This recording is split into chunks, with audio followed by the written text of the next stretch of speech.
Hello and welcome, ladies and gentlemen, to another round of the UKSimRacing community's GT3 League Season 8, as brought to you on the premier sim racing platform available only on PC, known as iRacing. And today marks round 10 of the 12-round calendar as the season continues the story and the ultimate question of who is the master in the GT3 class across the Platinum, Gold, Silver and Bronze Driver Championship classes, and indeed in the Teams Championship as well. Well, we continue to answer that question today at the Norwegian circuit of Rudskogen, recently introduced to the iRacing simulator. This circuit, a rather different circuit compared to what our drivers would be typically used to, and not commonly featured on most international sporting calendars, but it is a circuit that is widely regarded as the premier racing circuit in real life in Norway, and it's been able to find its way to be replicated in iRacing, and it is a circuit which proves to be the ultimate test of qualifying pace. For this circuit, as you can see in the background, is very technical in nature, running through the Norwegian forest. It is going to be a circuit where overtaking may come in rare supply, and it comes down to track position and strategy in order to be able to pull off the ultimate result.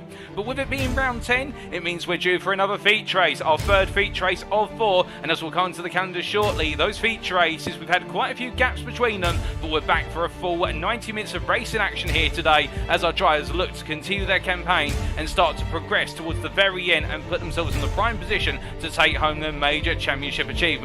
But before we go into our schedule and our calendar for tonight, let's do a little bit of housekeeping. Firstly, this is a live broadcast, so the racing you do see in the background is happening right now as we speak, and therefore as our drivers get ready to go racing, it's all going to be raw and live action for you, with our combination of post-round and live broadcasts over the course of this season due to scheduling. But still, as our drivers get ready to go racing, this is being brought to you live on the UKSimRacing YouTube channel. You can go to youtube.com and search for UKSimRacing and tune in there, and if you're not subscribed already, be sure to do so. Then in the commentary booth you have myself, Paul TX141 Walsh, also known as Britain Spit, depending on what media you follow me on, and I'll be bringing you all of your racing action tonight and indeed for the remainder of the season as we continue to wind away towards the season finale. But speaking of winding away towards the aforementioned round number 12, let's take you through the calendar so far and what still lies in wait. We can see, whilst it's highlighted in red on the right hand side of your screen, as we make our way down the second half of the calendar, we go all the way back to the beginning where we kicked off on the 18th of September at Road America in round 1, which was our season opening feature race. We opened on a feature, and there at Road America the big quotient and question was, could our drivers keep it on the circuit and manage the tyres all the way to the finish? And indeed some became unstuck, and there was also a few drivers who did not take enough fuel to get to the end of the race without having to make a third and final pit stop. But these feature races typically featuring 2 stops in order to get the fuel to go to the end, but a couple of drivers fell short, and none more so than David Larson perhaps in the silver class. But then winding forward a week later on the 25th of September, we had our first sprint race round at Twin Ring Motegi, and there again it was the drama of the silvers in round number 2, where a number of our silver drivers out qualifying their peers in the gold classes, and Chris Edison, the leader of the silver class going into the race, ended up being in the retirement situation right after 2 corners were turned, with major incidents in turns 1 and 2 upsetting the apple cart for the silvers who have qualified well. But it's not just about the silvers, and in round 3 at Road Atlanta, it was the turn of the golds and the platinum drivers to take the fight to one another on the 2nd of October at the sprint in the Atlanta region, and as our drivers made their way on through, in fact the state of Georgia I should say, not Atlanta, and as our drivers made their way around Road Atlanta, an absolutely phenomenal amount of racing there, and it carried through into the state of California at Laguna Seca on the 9th of October, where there, under the Californian sun, we saw many a driver come off circuit, and it was the rise of Joe Zarkos in the platinum class, where all others could not keep their head. Joe Zarkos was able to do so and pull off a stellar result. Then we made our way back to the United Kingdom for Snetterton on the 16th of October, at a circuit that's perhaps not traditionally seen on the GT3 calendar, but our drivers had to take the task to run into the British circuit, and there in the east of England we saw plenty of drivers across the classes find the grass, and in doing so fall off the circuit and fall down the order, but those who stayed on the track managed to bring home some major results before making their way over to Spain for the circuit to Barcelona, Catalunya for our second feature race round in round number 6 on the 23rd of October, and there it was the battle of the golds, and none more so than the likes of Martin Tilling and also Joshua Pratt taking the fight to one another corner after corner, and we saw plenty of brave overtakes being made there in the darkness of night at Circuit de Barcelona, Catalunya. Now, normally most calendars would take a pause at that point and give our drivers a week's break, but no sir, we did not, and we continued the story of round 7 at Motorsport Arena Oschersleben on the 30th of October, and there at the recently introduced circuit to iRacing, we saw our drivers in the sprint race there going toe-to-toe throughout, and a number of incidents did occur between drivers of the bronze, the silver and the gold classes, and it really shook up our championship order. And speaking of shaking things up, we saw at the circuit of the Americas when we made our way back to America for the state of Texas in round number 8 on the 6th of November. There it was all about the battles in the gold class, and it came all the way down to the wire for some, and particularly Alex Hill there taking the fight to Joshua Pratt, and also Martin Tillin, and overtakes being attempted and made right to the checkered flag. And then last time out, of course, we were in Japan at the Suzuka circuit on the 13th of November, and there we saw in the land of the rising sun just how strong track position was, with battles going on through, but the difficulty of overtaking, particularly in the first half of a lap, meaning that when we did see those battles occur, they happened in the very treacherous 130R corner. A number of drivers making haste to the wall on the inside of 130R. Indeed, whilst there was drama for some, others prevailed, and now we make our way to Rudskogen in Norway for round number 10 in our third feature race round on the 20th of November today. And what a circuit we have for you. No other circuit like it in this calendar so far, and as we said previously, track position is going to be so key here, and we'll tell you more about that very shortly. After today, we have 2 rounds to go, starting with our final sprint race on the calendar in round number 11, the penultimate round on the 27th of November. Unfortunately, that broadcast will not be live, it will be post-race the day after, but as our drivers take on the Indianapolis Motorsport circuit there, you can imagine they'll be giving it their all in the final sprint race round, and then we bring it all to a close in round 12 at the Red Bull Ring in the final feature race, which will be brought to you live on the 4th of December. And at the Red Bull Ring in Austria, it's going to be about slipstream, it's going to be about being bold on the brakes, and it's also going to be about strategy there. There's no doubt about it, with that circuit having a little bit for everyone. And as we now look to our circuit for today, we're of course at Rudskogen, Norway for the Rudskogen Motorsenter circuit, and you can see from the circuit map here provided us by iRacing.com, thank you to them, this circuit is a very different circuit from what we have seen. Consisting of 14 corners, this 2.02 mile circuit is not a traditional circuit in the means in terms of the format that you would see GT3s race on. Normally associated with slightly lower classes of racing, you're looking more towards cup car racing such as MX-5s. Our GT3s here will be roaring around the circuit's very technical nature corners, with there being 14 corners which are really split into 2 halves. You've got your corners which are the sweepers such as turns 2 and also 14, and then you've got the highly technical S-bends into hairpins at turns 4 through to 8, and also the run from turn 10 to turn 12. What this means in practice is our drivers go for a number of significant elevation changes, they make their way through the Norwegian forestry, is that track position is so key here because overtaking is going to be difficult. You do have the run out of turn 2 all the way out towards turn 3, and you've also got the run down the start finish straight into turn 1, which some of you may be thinking that looks quite similar to the turn 1 turn 2 combination to Oschersleben, and you wouldn't be forgiven for that. But as our drivers make the way around this circuit, they'll have to be mindful of trying to stay as close as possible to their rival, get them to be goaded into a mistake and pick up the position there, or give themselves the opportunity to go onto the offensive in a very limited number of overtaking spots. And that is why strategy is going to be so key, and this 2-dimensional circuit map perhaps does not emphasize this enough, and we'll see shortly in qualifying just how tight this circuit is and where those overtaking opportunities are going to lie. But the one great thing about this circuit is because it is a technical circuit, because it is so reliant on driver confidence and driver ability, that means we're going to be seeing the utmost in terms of performance from our drivers. If we haven't seen it already, you're going to be seeing all of our drivers tonight across the classes needing to nail their laps time and time again, because one mistake could prove the difference between bringing home the win and ended up in 2nd place. But as we now come to our live pictures here, let's bring up our schedule for tonight. And well, we start off with a qualifying session, of course, with the feature race rounds consisting of a 15-minute qualifying session where all the drivers are out of the circuit, and that's going to make it ever more challenging with over 20 drivers here today, and that means they've got to try and find the space on the circuit in order to be able to put their qualifying laps in and get themselves set up for success when they go to the grid.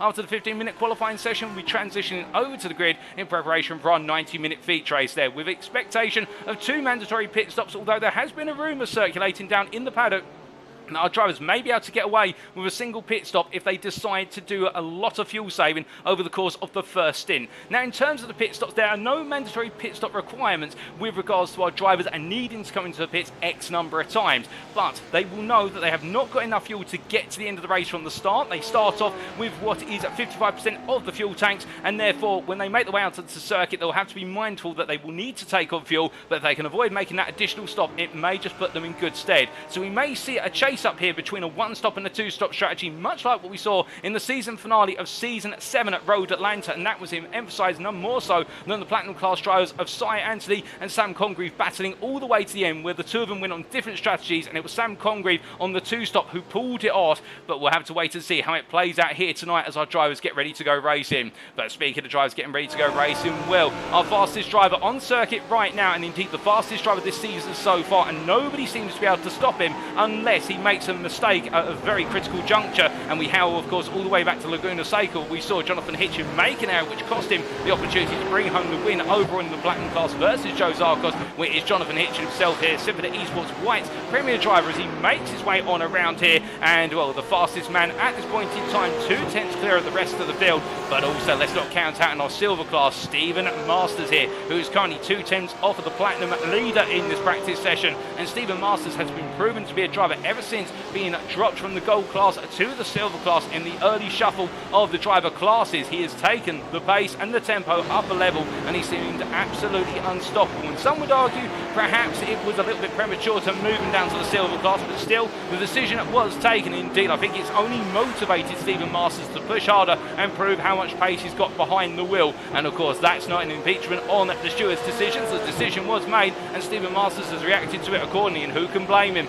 as he makes his way on around. But it's not just the Stephen Masters show in the silver class, of course, with the likes of Jeff Griffiths here and also David Larson, but we focus here on the number 16 driver, Jeff Griffiths, the privateer in the Porsche team, makes his way on around right now, coming through turn number 14 here to complete a current lap. And with 5 minutes left on this practice session, getting himself set up as he comes on down the start finish straight. And keeping in mind, of course, this is an open setup series, so our drivers bring their choice of setup to the circuit. The only thing they have to be mindful, of course, is the fuel limitation and also the iRacing balance of performance. And in terms of the run of form we're expecting here today, what we've seen over the course of the season, indeed it is a recurring theme that the Porsche 911 seems to be the strongest car out of the GT3s available, and we're seeing that right now with regards to our timing sheets, whereby the top 10 has 9 out of 10 cars being the Porsche 911, with only one car bucking the trend, and that is Ryan Moles in the Audi R8 LMS of BWT Motorsport. Now, the thing about Ryan Moles is we have seen just how strong he is in this Audi R8, and if you dial all the way back to Oschersleben back in round number 7, you'll recall he was absolutely flying around the German circuit, and we're expecting plenty from him today. And Ryan Moles, whilst he's not a major protagonist per se in the Gold Class Championship, he's trying to get in there, and he would love to, of course, bring home his maiden win of the season. And right now he seems to be doing just that in this practice session, setting himself up for that opportunity to take the fight to the likes of Alex Hill and Joshua Pratt, and potentially scupper their chances of the win and bring one home for himself. As he makes his way down, we're expecting the Audi R8 to be very effective here, given its natural want for rotation, being mid-engine rear-wheel drive and a very handling-focused car, and with the straights here not being too long and therefore the Audi's top gear not being exposed, it may just be the opportunity for Ryan Moles to pick up his maiden win. But other cars also being featured here today. We have Martin Tilley in the Gold Class and the BMW M4 for UKSimRacing Pink in the 91 car, then making his way on around. And the thing about this BMW M4, it seems to be a jack of all trades and master of none, albeit with a bit of a straight line speed emphasis, and that means that for Martin Tilley here, he's going to have to really be on his toes, because he's not in a handling car, he's in a jack of all trades car, and therefore he's not going to quite have the advantages that his rivals will have, such as Moles in the Audi R8, alternatively Joshua Pratt in the Porsche, indeed the same for Alex Hill. But then we've also got what is out there, the Mercedes AMG Evo from 2020, and Rob Armstrong here making his way on and around in the 45 car, and the UKSimRacing Pink driver here in a car that emphasises more power rather than handling, and it may be a bit of an uphill battle for Armstrong as he makes his way uphill up towards turn number 3, and now down he goes towards 3, and then he goes to show you the elevation change as he makes his way on around.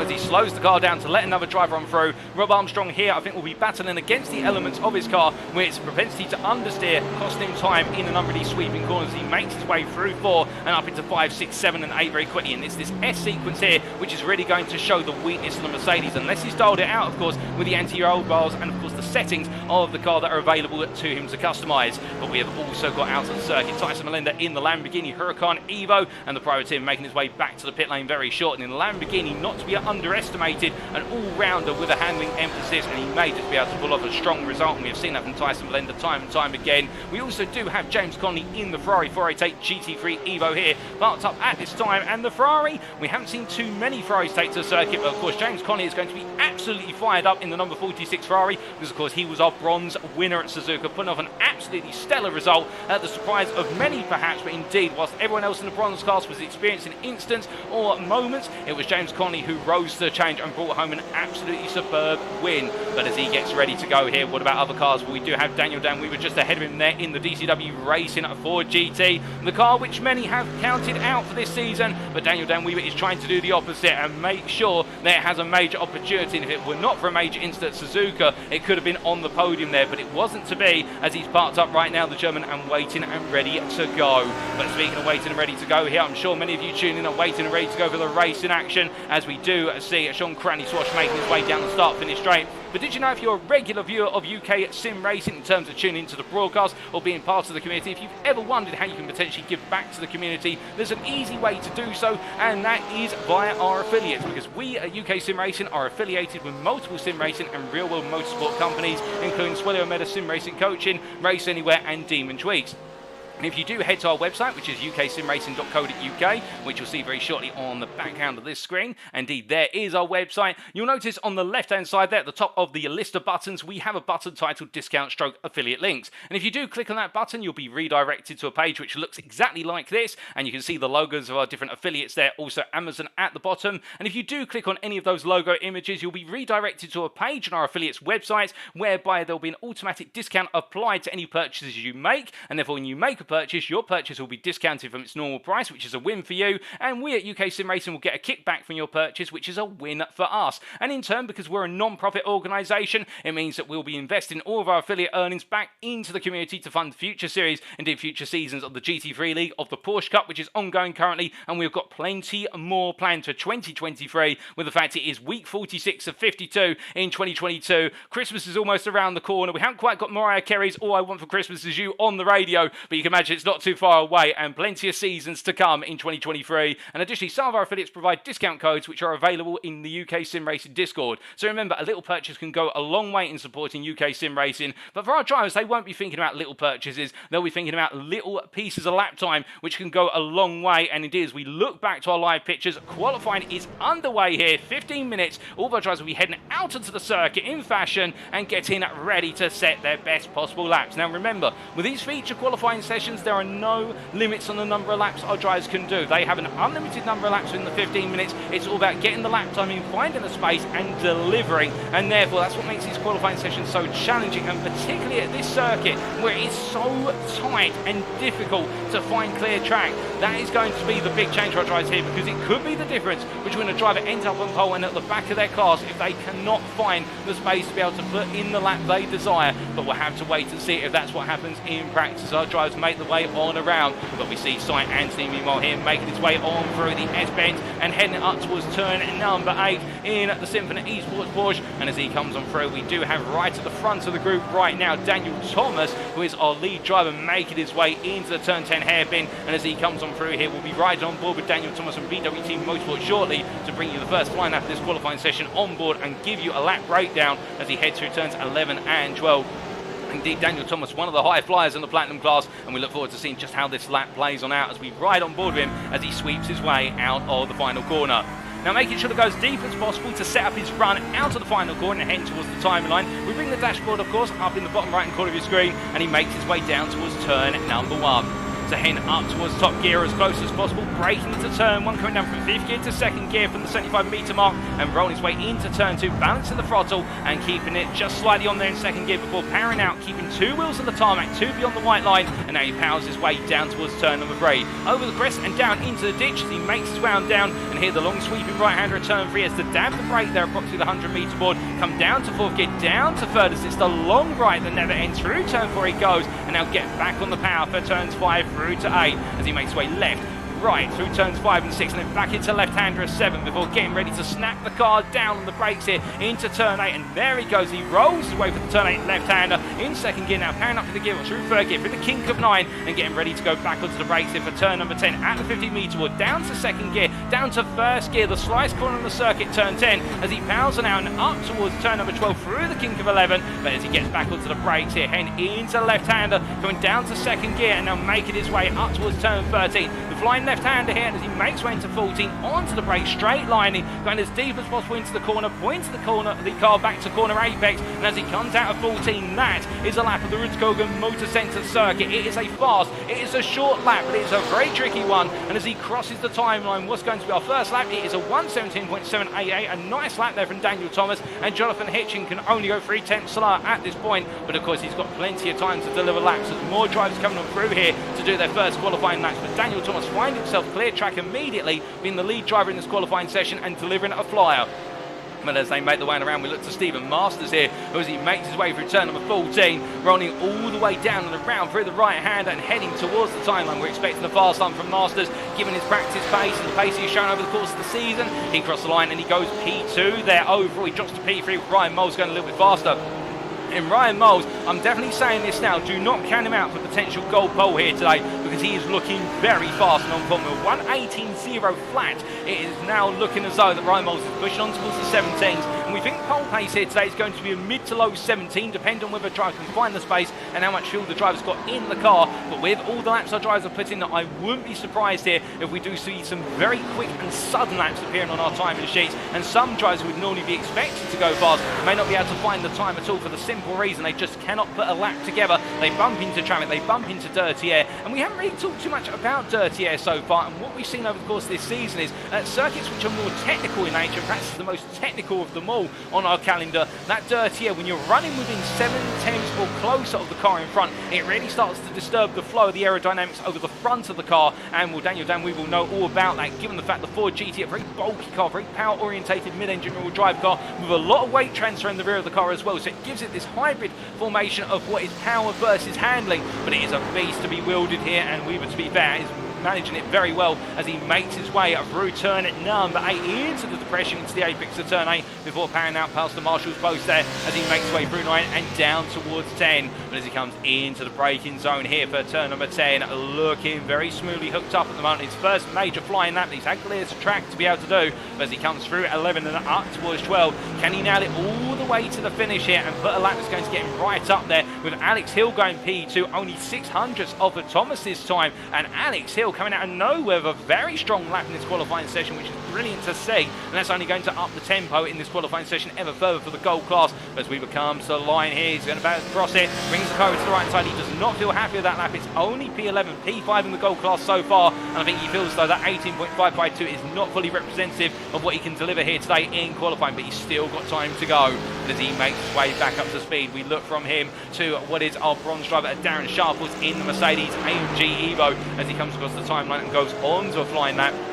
As he breaks his way down to turn 1 here, very tricky sequence turns 1 into 2, because you're essentially having to brake for turn 2 through turn 1. You have to set the car up and point it for turn 2, and it's those corners which as a driver come down more to muscle memory and remembering what's coming up ahead, because you can't see turn 2 until you've gone into turn 1, because you have to set turn 2 up so early. It's about nailing that first corner and believing you've got it right for the next one, and that means it really does put that emphasis on that driver confidence, that driver mindset of being able to carry the speed from corner to corner here and remembering what comes up after each corner. And to be fair, these guys have practiced this circuit. They've been doing tens, if not hundreds of laps in preparation for this race, but of course on the day those nerves do come in, and being able to settle those nerves and being able to do these laps in your sleep proverbially is what makes the difference in this qualifying session, because you find that flow, you find that rhythm, and then you're able to keep taking that lap time down and down and down. And right now, Sharples makes his way out to 10 for 11 into 12 here. The 777 Mercedes driver looking smooth, looking good as he goes a little bit deep. They're coming out to 12. Now, was that an invalidation?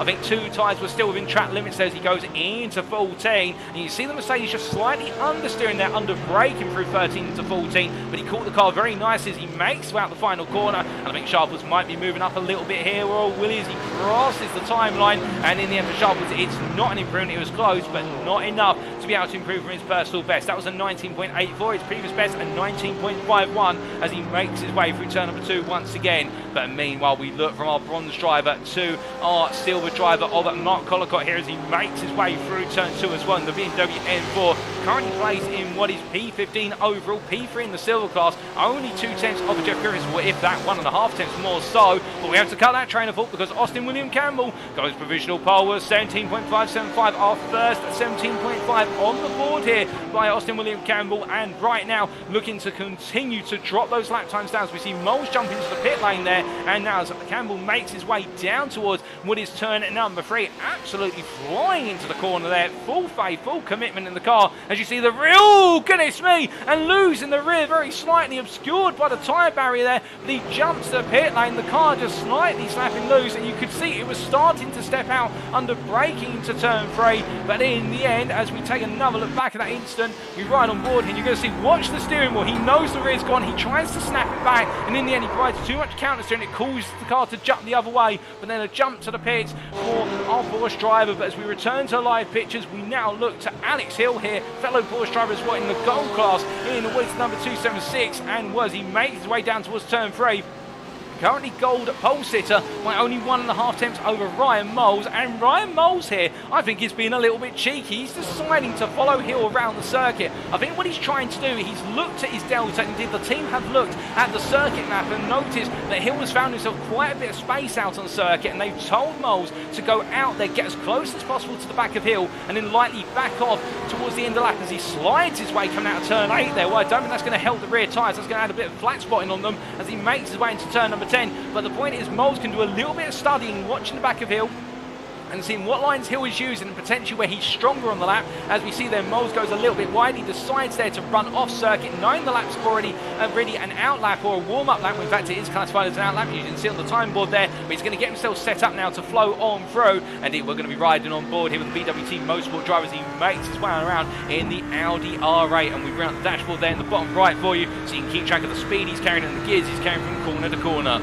So across the timeline here, now 9, there's not long left in this qualifying session as he breaks down 75 metres into turn 1, crashing over the apex curve there, unsettling the car slightly, but as he brings it through too, notice there how just gently bringing the car back up to power and making its way down towards turn 3, and this is where we'll see the Audi straight line speed advantage in terms of low gear acceleration come in, but of course as it makes its way up towards 5th gear here, Moles now balancing the brakes, he goes very, very, very deep, and as a result the cold tyres there cause the car to snap away. That's not going to work out for him, as meanwhile he has to reset to the pits, and Jeff Griffiths continues to push on around here, now P2 in the silver class as he goes a little bit wide, making his way out of what is there, I do believe, turn number 14, getting himself set up for a lap as he comes on around, but as we see our drivers making the way on through, it is the day of the mid-engine rear-wheel drive machines by the looks of things, with the highest placed front-engine rear-wheel drive car being Martin Tilling, the BMW M4 in P10 overall at the moment. That's P4 in the gold class, I should say, almost at the BMW class there. Well, some drivers I do think like to see themselves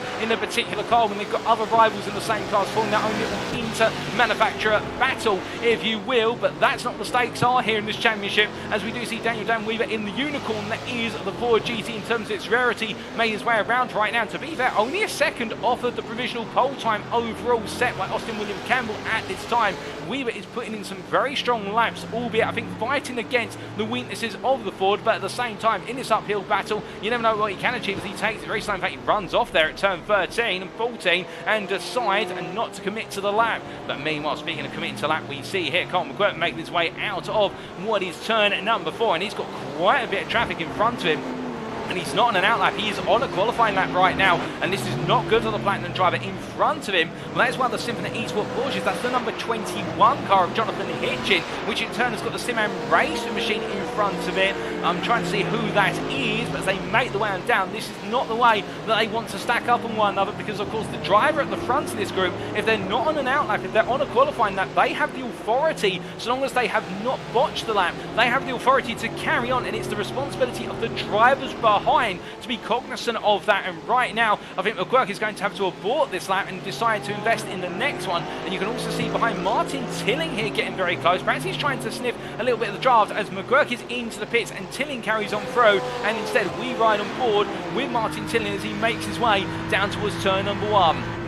Onto the brakes very shortly, he'll go then, and now we get to see the perspective of front engine rear wheel drive machine as he almost loses there turn 1, and as he makes way through turn number 2. Well, that's not the way that Tilling will have wanted it to go, as he makes his way out to 2 and down towards 3, getting unsettled there and having to catch the car before he lost it, and as he makes his way down the hill in towards turn number 3, we're in the Darren Sharples improved to a 19.5, but not moved up from P22 overall, but focusing on Tilling, you can see already having to fight with the steering wheel through turn number 4, the car just not wanting to respond to driver input as he makes way through 5 and 6. That switchback left, right, left combination as he comes through 7 into turn 8. He drops, and as he does here, Tilling really not in a happy place with this BMW M4 right now as he makes his way out to 9 and down towards 10, having to fight the car every corner here. And again, that's the nature of Rudskogen in terms of if the car's not naturally set up to rotate comfortably, you have to fight it as he makes his way for 11 into 12, and fighting the car will have consequences in the race in terms that means he'll be putting extra wear into the tyres,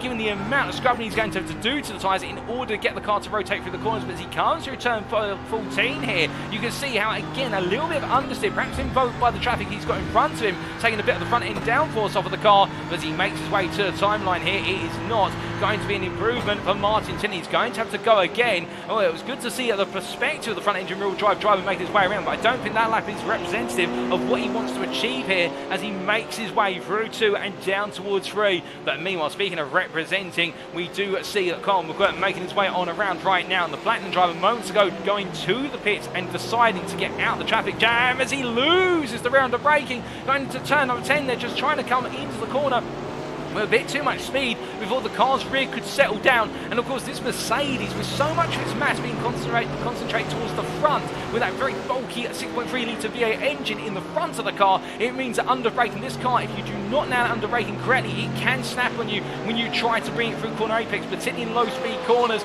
As he makes his way out the final corner here, he does have the DCW Racing BMW M4 behind, and I believe that is Collicott who just crossed the line, flashing his lights there, saying to Colin McGuirt, look, I'm on a fast lap, you don't want to impede me. And meanwhile, I think Colin McGuirt has taken the logic of I'm on 1-2, thank you, mind your own business. They make the way through turn number 2, and again, this is the change. We talked about it earlier, where drivers find one another on circuit, and with only a minute to go now, if that, it means that our drivers are going to be on their final laps, because when we hit the 15-minute mark, our drivers will be allowed to finish their final laps. So it's overtime. McGuirt goes a bit deep at turn 3, and that's his qualifying session done and dusted.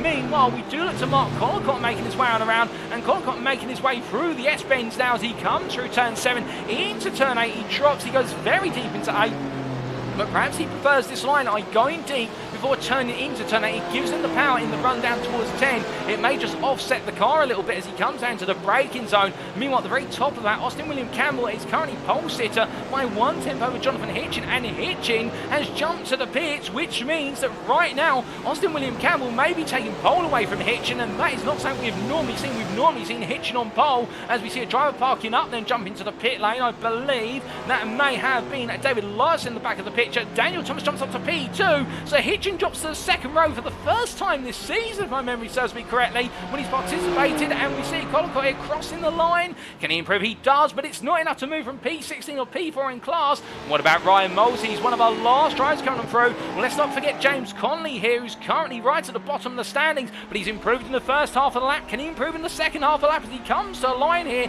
Can he jump up a little bit, or will he stay where he is? He crosses the timeline. It's a 19.7, but it's not enough to move from the bottom of the standings table, as meanwhile we've still got 3 drivers out there, and the SimRacing racing car we were talking about earlier is Nathan Foster, who goes deep at turn number 12, and he loses the rear end of the car under braking, and that's that round. And what about Ryan Moles and Alex Hill? Well, here is Alex Hill, who gets it a little bit wrong, and Ryan Moles as well. He's currently down in 3 out of 4 sectors, and I think Alex Hill as well has gone deep out of 13 into 14, and that is qualifying said and done, ladies and gentlemen. It will be Austin William Campbell who takes overall pole ahead of Daniel Thomas. Gold pole will go to Alex Hill, with Austin William Campbell the platinum pole as well. We have got silver pole to Stephen Masters in P5, just behind Hill in P4, and then we have got bronze pole going to Darren Sharples in P17. Well, what a qualifying session it has been. We do have a driver going around the circuit at the moment. I believe that's James Conley on a cool-down lap, but qualifying is complete, and we will very shortly be transitioning over to the grid for the purposes of the round 10 race. But what a session, and the big talking point point, of course, Jonathan Hitchen not on the front row and in the Platinum class, meaning that right now, well, he's the championship leader by considerable margin, but could this be the turn of events that's not desired by him going into the final 3 rounds? And also, Alex Hill stringing together a phenomenal gold lap in the end, putting multiple cars between himself and Ryan Moles. But let's take you through that grid for the purposes of today's feature race. So this is how they line up for round 10 of the UKSimRacing GT3 League Season 8, as brought to you on iRacing at the Rudskogen Motorsenter circuit today. It's Austin William Campbell who takes pole position on 117.575 overall pole and also platinum pole ahead of platinum peer from BWT Motorsport of Daniel Thomas in P2. Jonathan Hitchen starts off row 2, joined by the gold pole sitter of Tiki Sim Sports Alex Hill in P4, with Stephen Masters, the silver pole sitter, starting off our 3rd row behind the privateer from UKSimRacing, being joined by James Ackland from BRM Racing.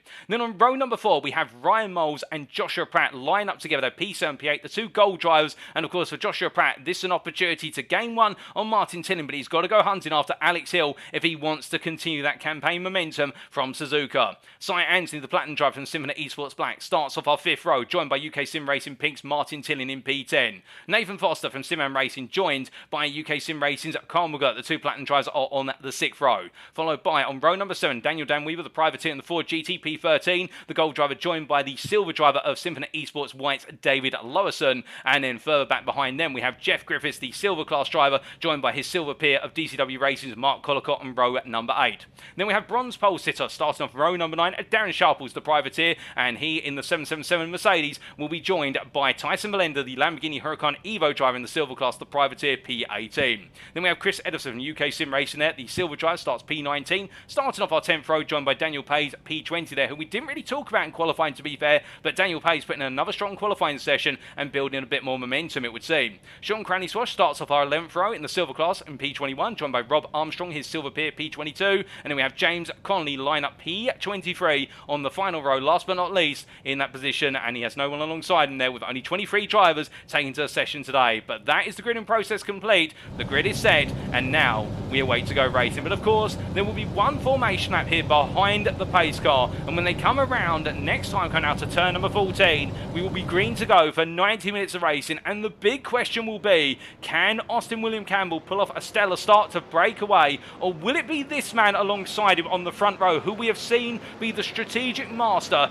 Daniel Thomas from Wales and BWT Motorsport? Can he find a way to jump ahead of Austin William Campbell and try to take a win that brings him a little bit closer to Jonathan Hitchen in the platinum class standings? Time will tell in that regard, but it is a huge opportunity for the pair on the front row to really put one against the masterclass acts of Jonathan Hitchen time and time again. But of course, I don't think Jonathan Hitchen will be too surprised at this, and we of course do have the big quotient or question over the top of this.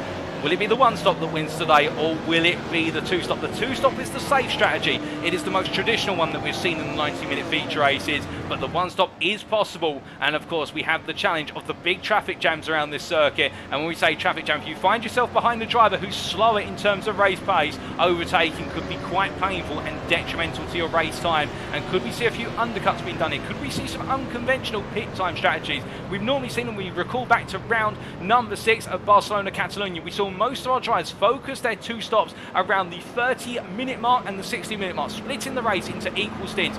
Will we see anyone go for an asymmetrical strategy here in order to try and move their way around the field? The drivers who qualified further back in their classes, such as Daniel Dan Weaver in the gold class, or alternatively Sean Cranny Swash in the silver class, they can afford to go for a gamble here. They've got nothing to lose. But meanwhile, the drivers up front in their class, such as Darren Sharples, they've got everything to lose by gambling, and therefore they will be more constricted perhaps to their strategy unless they can make the right call at the right time. But as we look from the midfield to the very back of the field, of course, we do have James Connolly here, who's gradually moving his way up. And I think Rob Armstrong, in fact, has dropped behind. I'm not quite sure what's happened there. There's been a bit of a shake-up in the group as they make the way on through. We'll get confirmation of that shortly. But it does look as though there are a couple of drivers that are shaking up. And Rob Armstrong, of course, was starting on the road ahead of Connolly, but I think he's going to jump his way back up the order very shortly. So a little bit of out of position there. But meanwhile, speaking of being in position, Austin William Campbell here behind the pace car. The pace car will peel off shortly, and we wait for the privateer to take us to the green.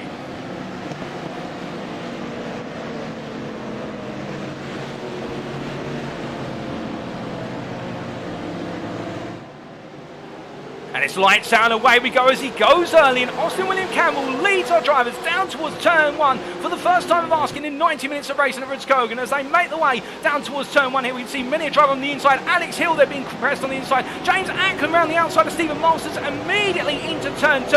And as they make the way in through turn 2 and up towards 3, there's a couple of moves being made further back. We hear that Mark Collicott has dropped a place as well, a bit further back in the picture. And James Conley has taken the bronze lead as he makes his way out of turn 2 and down towards 3. Well, how that's happened, we'll have a look back shortly, but Austin William Campbell's off at turn number 4, and as they make the way through up into 5, it's Jonathan Hitchen who jumps into the lead of the race already, and Daniel Thomas around the outside of Austin William Campbell into turns 4, 5 and 6 as they make the way into 7, but Thomas has gone deep, and Austin William Campbell's coming back already as they come through the left-hander and make the way down towards turn number 10. It's side by side in the run up towards turn 10, and as they break the way, and Daniel Thomas has the inside line here, he'll have it covered off, but Austin William Campbell, they're out of sorts, and it has all changed very early on at the front of the Platinum Class field. But Jonathan Hitchen, how he has jumped through, we haven't caught that on camera, but meanwhile Austin William Campbell goes deep through turn number 12, and where he's got off circuit he may have to slow down to give the time back as he makes his way into turn 14, and Daniel Thomas comes on through,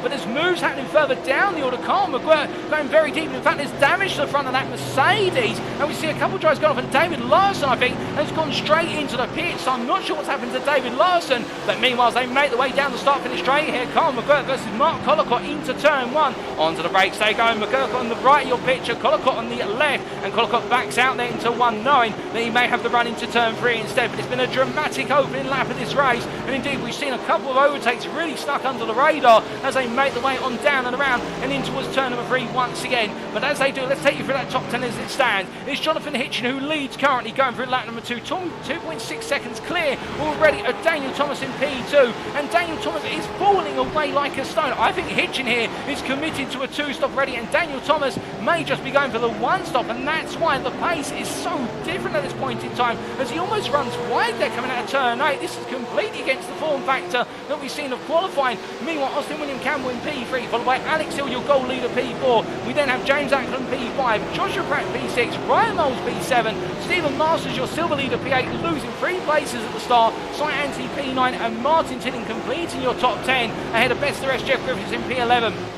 Well, whilst all this is happening, we've still got more happening further down the order, and James Conley, who had an absolutely flying start, has now dropped away and down all the way to P21. I think he's been involved in an incident with Tyson Valenda. They've both had a coming together. We take a look back.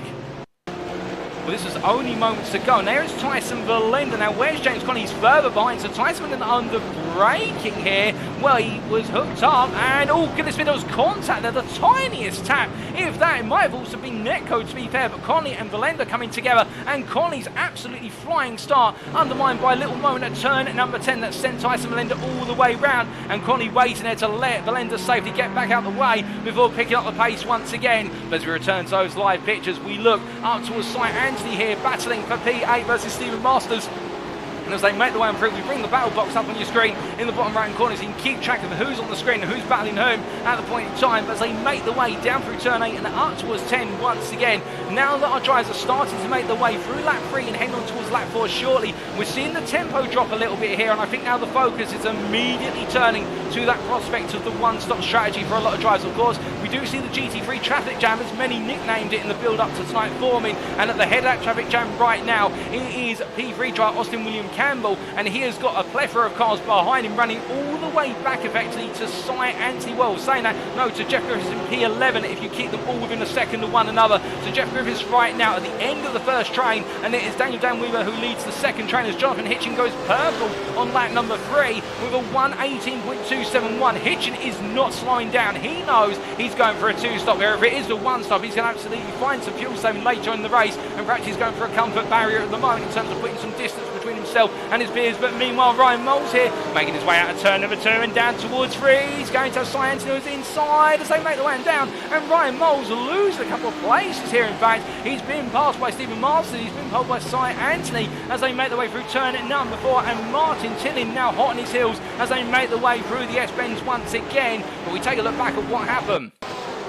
Well, this was only moments ago, and Stephen Masters here in the tow, and Ryan Moles was slow down there, I think, for track limits on the previous lap, and yielding the position, but then not carrying any speed into what was turn 2. He went a little bit deep there coming out of turn, had to lift off the throttle. You could see the car was starting to understeer, so he compensated for it, and as they drag raced their way down towards turn number 3, it was the move on the inside that we saw. But as we return to live pictures here, now things have settled down once again, although I say that Martin Tilling finds himself behind Sight Anti, so Moles has got back ahead, and that's only just happened off camera, but Tilling here really wanting to get on through as we ride on board with the BMW M4 UKSR Pink driver, and the simple reason for this is right now in front of him is Sight Anti, but more importantly in front of Sight Anti is second place in the gold class, well no, sorry, third place in the gold class I should say, in the form of Ryan Moles. And the thing for Tilling is he needs every place he can get right now, because he's in a championship fight with Hill and also with Pratt, and Tilling finishing third here today is going to drop him a little bit off of the running pace of Hill and Pratt as they go deeper into that championship. There's not many rounds left, and therefore every point he can pick up here is crucial today, but could he perhaps be saving it for later on? Of course, that will be the challenge, as we see Ryan Moles again being caught up to by Sight Anthony and starting to fall away from Stephen Masters and Joshua Pratt, who are the next drivers up the road from the trio here, as we continue to ride on board with Martin Tin as he comes through turn 8. But you can see this delicate act whereby he's not going to get too close to the driving front, because he doesn't want to tap Sight Anthony on the rear, of course, but he needs to stay as close as possible to give himself the advantage to be able to make a move potentially, and also keep himself safe from Jeff Griffiths behind. Because if we look to the gearbox camera here, there's Jeff Griffiths behind in P11 by comparison. The silver drive running P2 in the silver class here, really enjoying the running right now, and Jeff Griffiths is not going slow by any means here. He is turning the tempo up and going for it, there's no doubt about it, as they make their way through 13 into 14, but Jeff Griffiths right now just not able to find that potential move, and instead having to stay in the train. But as we look outside of the rear of Martin Tilling's bumper, we do look to Rob Armstrong, who finds himself all the way down P22 7th in the silver class, and something has happened to the UKSimRacing Pink driver in the Mercedes, and we find out what exactly did happen only moments ago. We won't from that camera angle, but we will from this one, as we see him making his way out of what was there, turn number 11 into 12, and the rear just coming loose into what is turn number 12 there, and we saw that earlier in qualifying for some drivers, and now Rob Armstrong experiencing a similar fate as he brings himself back up to speed there, but losing key places. As we return to live pictures here, Chris Edisford up the inside of Mark Collicott. Collicott there was a slow down, as we understand it, coming out of turn number 2, and Chris Edisford jumps up into the final podium spot in the silver class here as he flows his way through turns 5, 6 and 7 in quick fashion. Mark Collicott has got Sean Cranny Swash just behind him there. The privateer for Rano Motorsport staying close. They made the way down through turn at number 8 and up towards 10 they go once again, and as they roll the way out to the corners here, of course, running this close has another detrimental factor, despite it being a relatively cool day here today in Norway, and that is tyre temperature over the front of the car starts to increase. The longer you run in the dirtier of the car in front of you, particularly when you're running within 5 temps, you feel those temperatures rise sharply on the front tyres, and that can cause additional degradation, and that means you have to protect the tyres ever more, so it becomes a tyre preservation race as they make the way on through here. But again, moves could come at any moment, mistakes could come at any moment, so let's not count out those potential overtaking opportunities as our drivers make the way on around. But as we see here, Sean Cranny Swash still hooking onto the back of Collicott. We look up to Austin William Campbell here, running in P3 overall, at P3 in the platinum class as well, and he is leading the long train behind him from P3 all the way down to P11 of Jeff Griffiths. Well, previously it was that, now it's expanded, in fact it's been reduced I should say, down to Stephen Masters in P7, with Ryan Moles trying to catch up to this group as they flow their way up through the S-bends once again. And as they do, you can see here how Alex Hill is slightly dropping off, and in return he's got James Acklam right on his heels as Acklam goes a little bit deep. Joshua Pratt follows him then. Of course, it's hard to not be hypnotised by the car in front of you when you're running in this long pack, because you're so focused on not making contact with the driver in front of you that you almost start to try and replicate their lines. And the thing is, when you do that, then you get that hypnosis effect kick in, and you might be very prone to a mistake, but none so for now for our drivers as they make the way on down the round, and as they make the way out of 12 and into 13, James Acklam from BRM Racing staying right with his opponent as he makes his way on through, but in return he's got to be mindful that Pratt there is looking closer and closer with every corner turned and every braking zone nailed as they make the way out of 14. But as they come across the timeline here and down towards turn 1 once again in the long charge, we look from them to Tyson Blender, who meanwhile is trying to recover his race as James Conley goes slowly there coming out of 12. And I think deciding to give the place up to Tyson Belenda, knowing that Belenda is not in the bronze class, and we have seen this from James Conley time and time again. He's very smart and wise to who's in his class and who's not, and he doesn't want to race drivers who are not in his class. He may go for a little bit of a battle towards the end of the race, but otherwise over the majority of the time duration, he focuses purely on battling with his peers, and it's very smart racing here from the privateer as he makes his way into turn number 2. But as he comes charging on through, we look from one driver who is playing smart and steady to another driver who's trying to push the fight on here in the form of Carl McQuirk, currently P14, P7 in the platinum class, as he makes his way through the S-bends and heading up towards turn number 8. And as he comes on through 7, you can see it again very close to the back of Nathan Foster, and right now the Mercedes driver is trying to find a door. He's trying to get the door open versus the Porsche Nathan Foster, and the SimRacing Racing driver here, I think, is going to be increasingly worried about the fact that Mercedes is looming large in his rearview mirror with every sequence turn as they make the way through 10, 11 and up into 12. Onto the brakes they go, and of course from McGurk here, he has the worry of the fact he has his teammate in the silver class of Chris Eddersford behind. Now of course their teammates will be working together, there's no doubt about that, but Chris Eddersford now being, I think, held up a little bit, not by McGurk per se, but by this run behind Daniel Dan Weaver as they make the way out to 14 and on to next lap. But as they come across the timeline here, catching is one thing, passing is another, and as they come charging on down into the braking zone here, no change between them, although I say that Martin Tilling goes very wide out of 2, and that's going to open the door to Jeff Griffiths there, and it's a move made from a mistake, but Martin Tilling brings it back onto the circuit just in time before being classified as an off-track. That's enough to give Jeff Griffiths the run into P10. Meanwhile, further back, Rob Armstrong has found his way past James Conley. Meanwhile, we look a little bit further back into turn 3, and that's Daniel Dan Weaver being passed by what is then Nathan Foster, who comes on through, and Nathan Foster sails his way up into P12 and finally gets past the Ford GT as they make the way through 7 and down into 8 as they break the way on through. Is it all said and done here as Daniel Dan Weaver will look at the counter-attack into turn 10? I think Ryan Hayes got to be very careful. Meanwhile, Mark Collicott gets ahead of Chris Eddersford, and moves are being made. We'll take a look back at this pair of moves very shortly as they make the way through turn number 10. Daniel Dan Weaver has been passed, and I think Chris Eddersford has had a slight error, but he's not close to Collicott as they make the way up into turn 12. We take a look firstly at the move made by Mark Collicott for P3 in the silver class. Was they made their way through turn number 8. Eddersford here trying to get on the pad. He's a little bit wide. You could just see a small, goodness me. And I think Chris Eddersford there is going to be very grateful that Collicott was able to offer the side of his car as a bit of a stabilisation board there, because otherwise I think Eddersford was going round, and Collicott there would be not pleased that he was used as a stabilisation board, but at the same time I think it could have been far worse than that, but Collicott took the risk, and in the end he's found his way through. Well, to be fair, he didn't know he was going to be taking the risk. He just simply tried to get on the pad and sees it up the inside, and Chris Eddersford and Collicott both getting away with that one, and Collicott gaining the place for it. Meanwhile, we take a look at the move that was made by Nathan Foster versus Daniel Dan Weaver only a moment ago. And this was in the run down towards turn 3, and well, there was no mistake from Dan Weaver, and he was just literally there, door open, and Nathan Foster had the overspeed, had the confidence on the brakes, and sent it on the inside. A calm, collected move there from Nathan Foster, and gaining the place as a result. Of course, the exchange in places overall, but not in class. As we return to live pictures now, the racing continues here, and as we look to the P13 driver, that Daniel Dan Weaver as he heads into turn number 10, as he rolls his way on through here. Carl McGurk, the next driver to try and pick his way on through.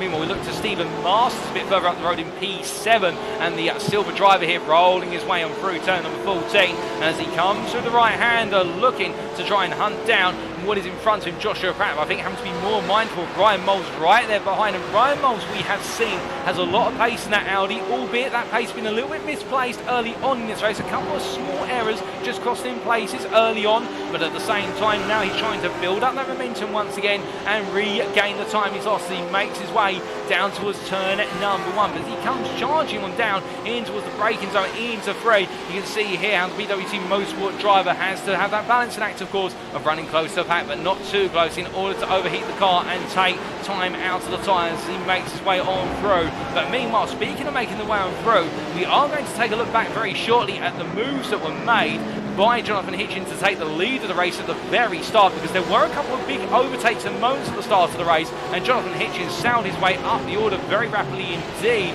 and well, we are about to take a look at exactly what happened. But before we do, we're going to wait to see whether here Ryan Moles can find his way on past Masters and Pratt. They're going a bit slowly into turn number 10. It's Pratt having a bit of difficulty here with the tyres as they make the way through 12. My gut instinct says I think Pratt has cooked the front end of that car a little bit too much by running so close to the back of James Ackland and Alex Hill for so long. As you can see now, he's having to back the car off. He has not got the grip he wants at the moment. Those front tyre temperatures are just a little bit too high, and that means he has to cool them down. Now, how does he do it? He has to back off from the drivers in front, but at the same time trying to maintain a steady flow and rhythm here, because of course when the tyres get hot, if you start to be even more aggressive on the tyre, if you start to snap at the compound, what it does, it starts to scrub off even more layer from the tyre compound, and that will start to reduce the amount of tyre availability as he goes deeper and deeper into the race. But as he makes his way down towards turn number 3, heading to the braking zone here, I think Pratt's now got it under control, and he's calmed the car down a little bit. Oh goodness me, I say calm the car down, and Ryan Moles there will showing no signs of calming it down under braking into turn 3 as he goes straight on there. That'll be an off track. He's got to be careful of those, of course, indeed all the drivers have, because we do have the standard instant limits, and of course when our drivers breach them, they'll be looking at a drive-through penalty. But as Ryan Moles brings it back together here, he hasn't lost too much time in the pursuit of P6. As he makes his way down towards turn number 10, we look to Sean Cranny Swash here, is all over the back of Chris Ederson. In fact, we ride on board here with the privateer as he looks to the move versus the UK Sim Racing train. You can see Ederson again struggling through turn 8. He has not got the ability to hook the car up onto corner apex as much as the drivers around him have. And Cranny Swash looks the inside there, albeit from quite far back. What he's trying to do is get into the head of Ederson. He's trying to get Ederson to think a move's coming from far away, but Ederson wise to where the moves are going to be coming from as they make their way into turn number 12. But this is how you get moves done at Rudskogen. You have to intimidate, you have to force your opponent into a mistake, and as they make the way through 13 into 14, again you can see, just look at the rear of Ederson's car, it's just sliding slightly under the release of the brakes as they come out of the braking zone of these medium to low speed corners. And what that means is Ederson right now is having to balance the car on the throttle pedal on the steering wheel. Now you have to in the Porsche, normally it's a very tail happy car, but for Ederson right now that tail happiness is becoming tail unhappiness as the car slides around. And again look, it just creeps away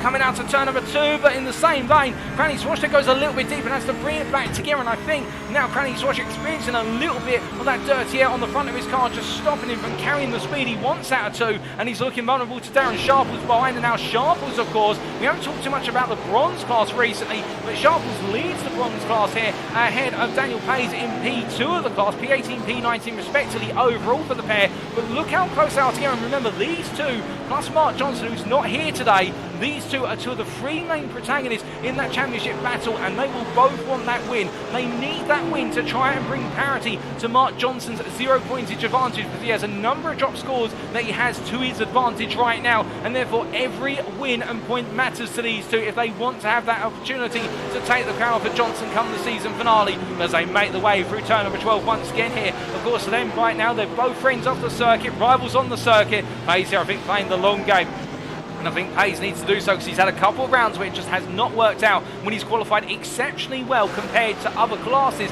but he's found himself in those hot-tempered moments with another rival, and not putting the blame on Payes whatsoever, but it's not worked out for him.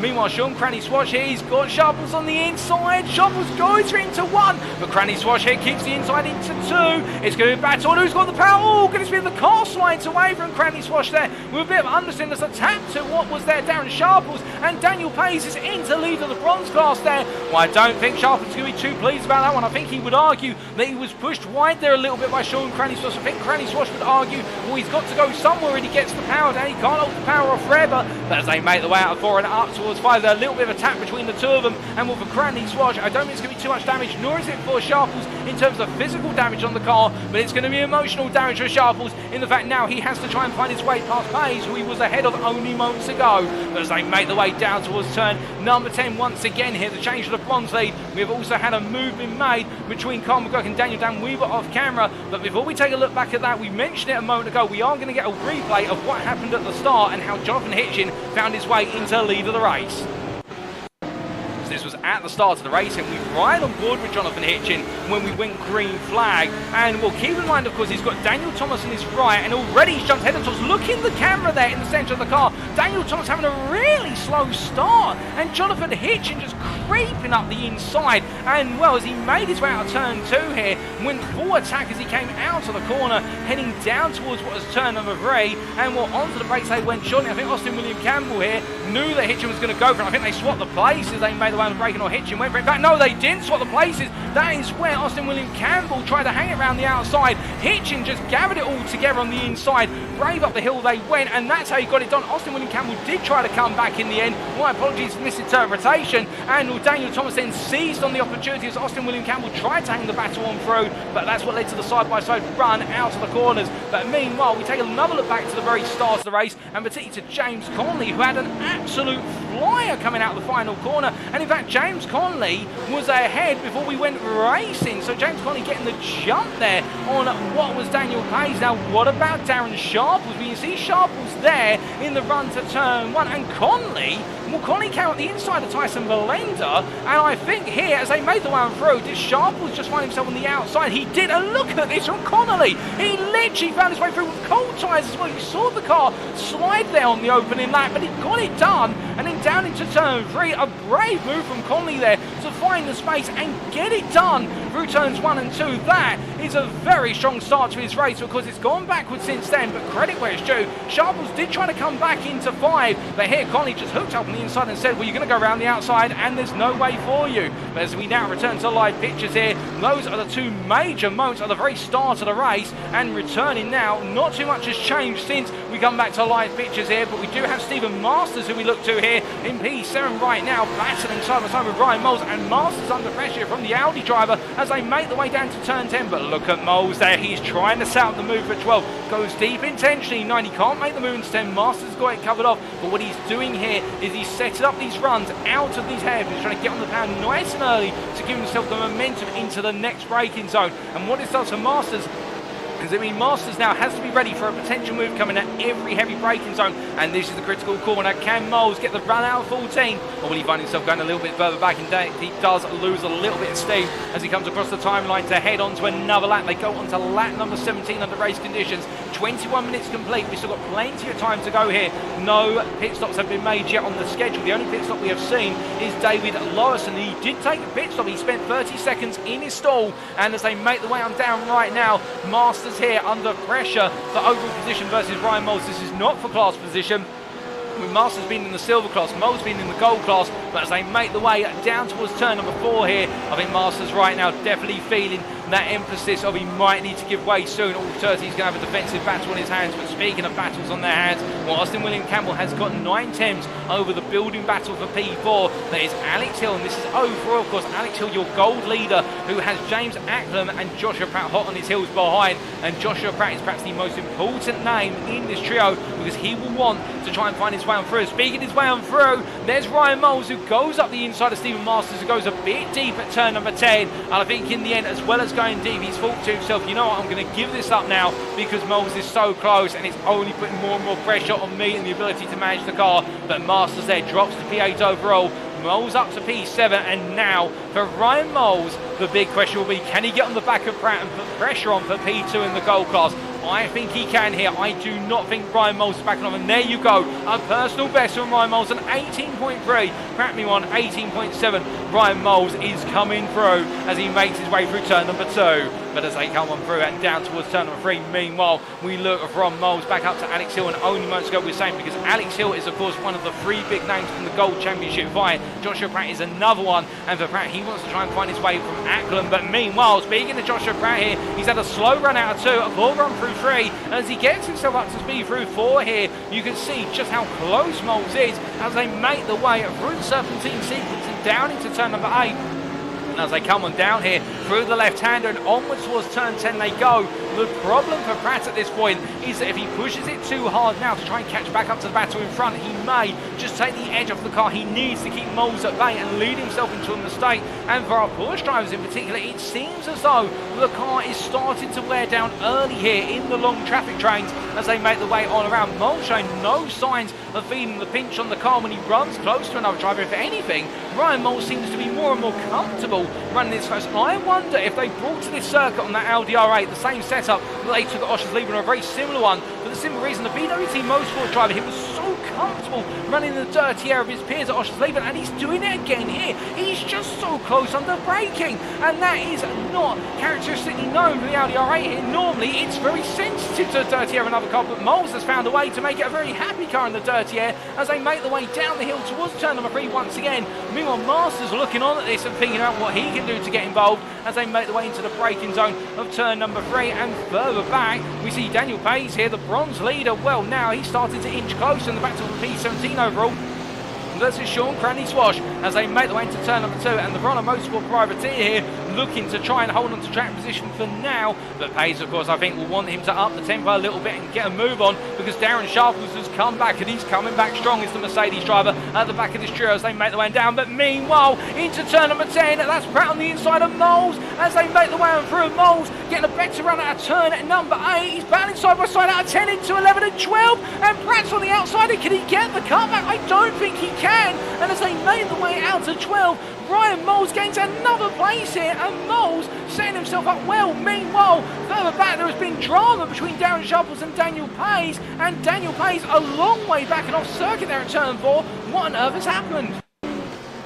Well, this was only moments ago, and we're looking at it from Darren Sharples being the focus of our cameraman's attention. Into turn 4 they went, oh goodness me, and well, the two drivers getting hooked up together, and from that camera angle you would think that Sharples came in a little bit too hot into a door that was going to close, and Pace being turned around. He's got to get the car reversed, but that's going to be a difficult one for the stewards to understand and put the right decision on if it gets reported. But we take another look back, riding on board here from Darren Sharples' perspective. You can see the door opens up into turn 4. Pace has left it open, and Sharples looks at it, and it is the tiniest tap, and then in the end the two cars are almost glued together with the way they fly out of the corner. Very unfortunate for the pair of them as we return to the live pictures, but that's not the way that either Sharples or Pace have wanted it to go, as meanwhile James Acklam has found his way past Alex Hill, and well, as they make the way out of turn 10 and up towards 12, that's when the move was just done off camera, but it looks so here Hill's finally been passed, and meanwhile Pratt is being passed by Stephen Masters as Sean Cranley swashes into the pit lane. Meanwhile, what we suspect is his first scheduled stop,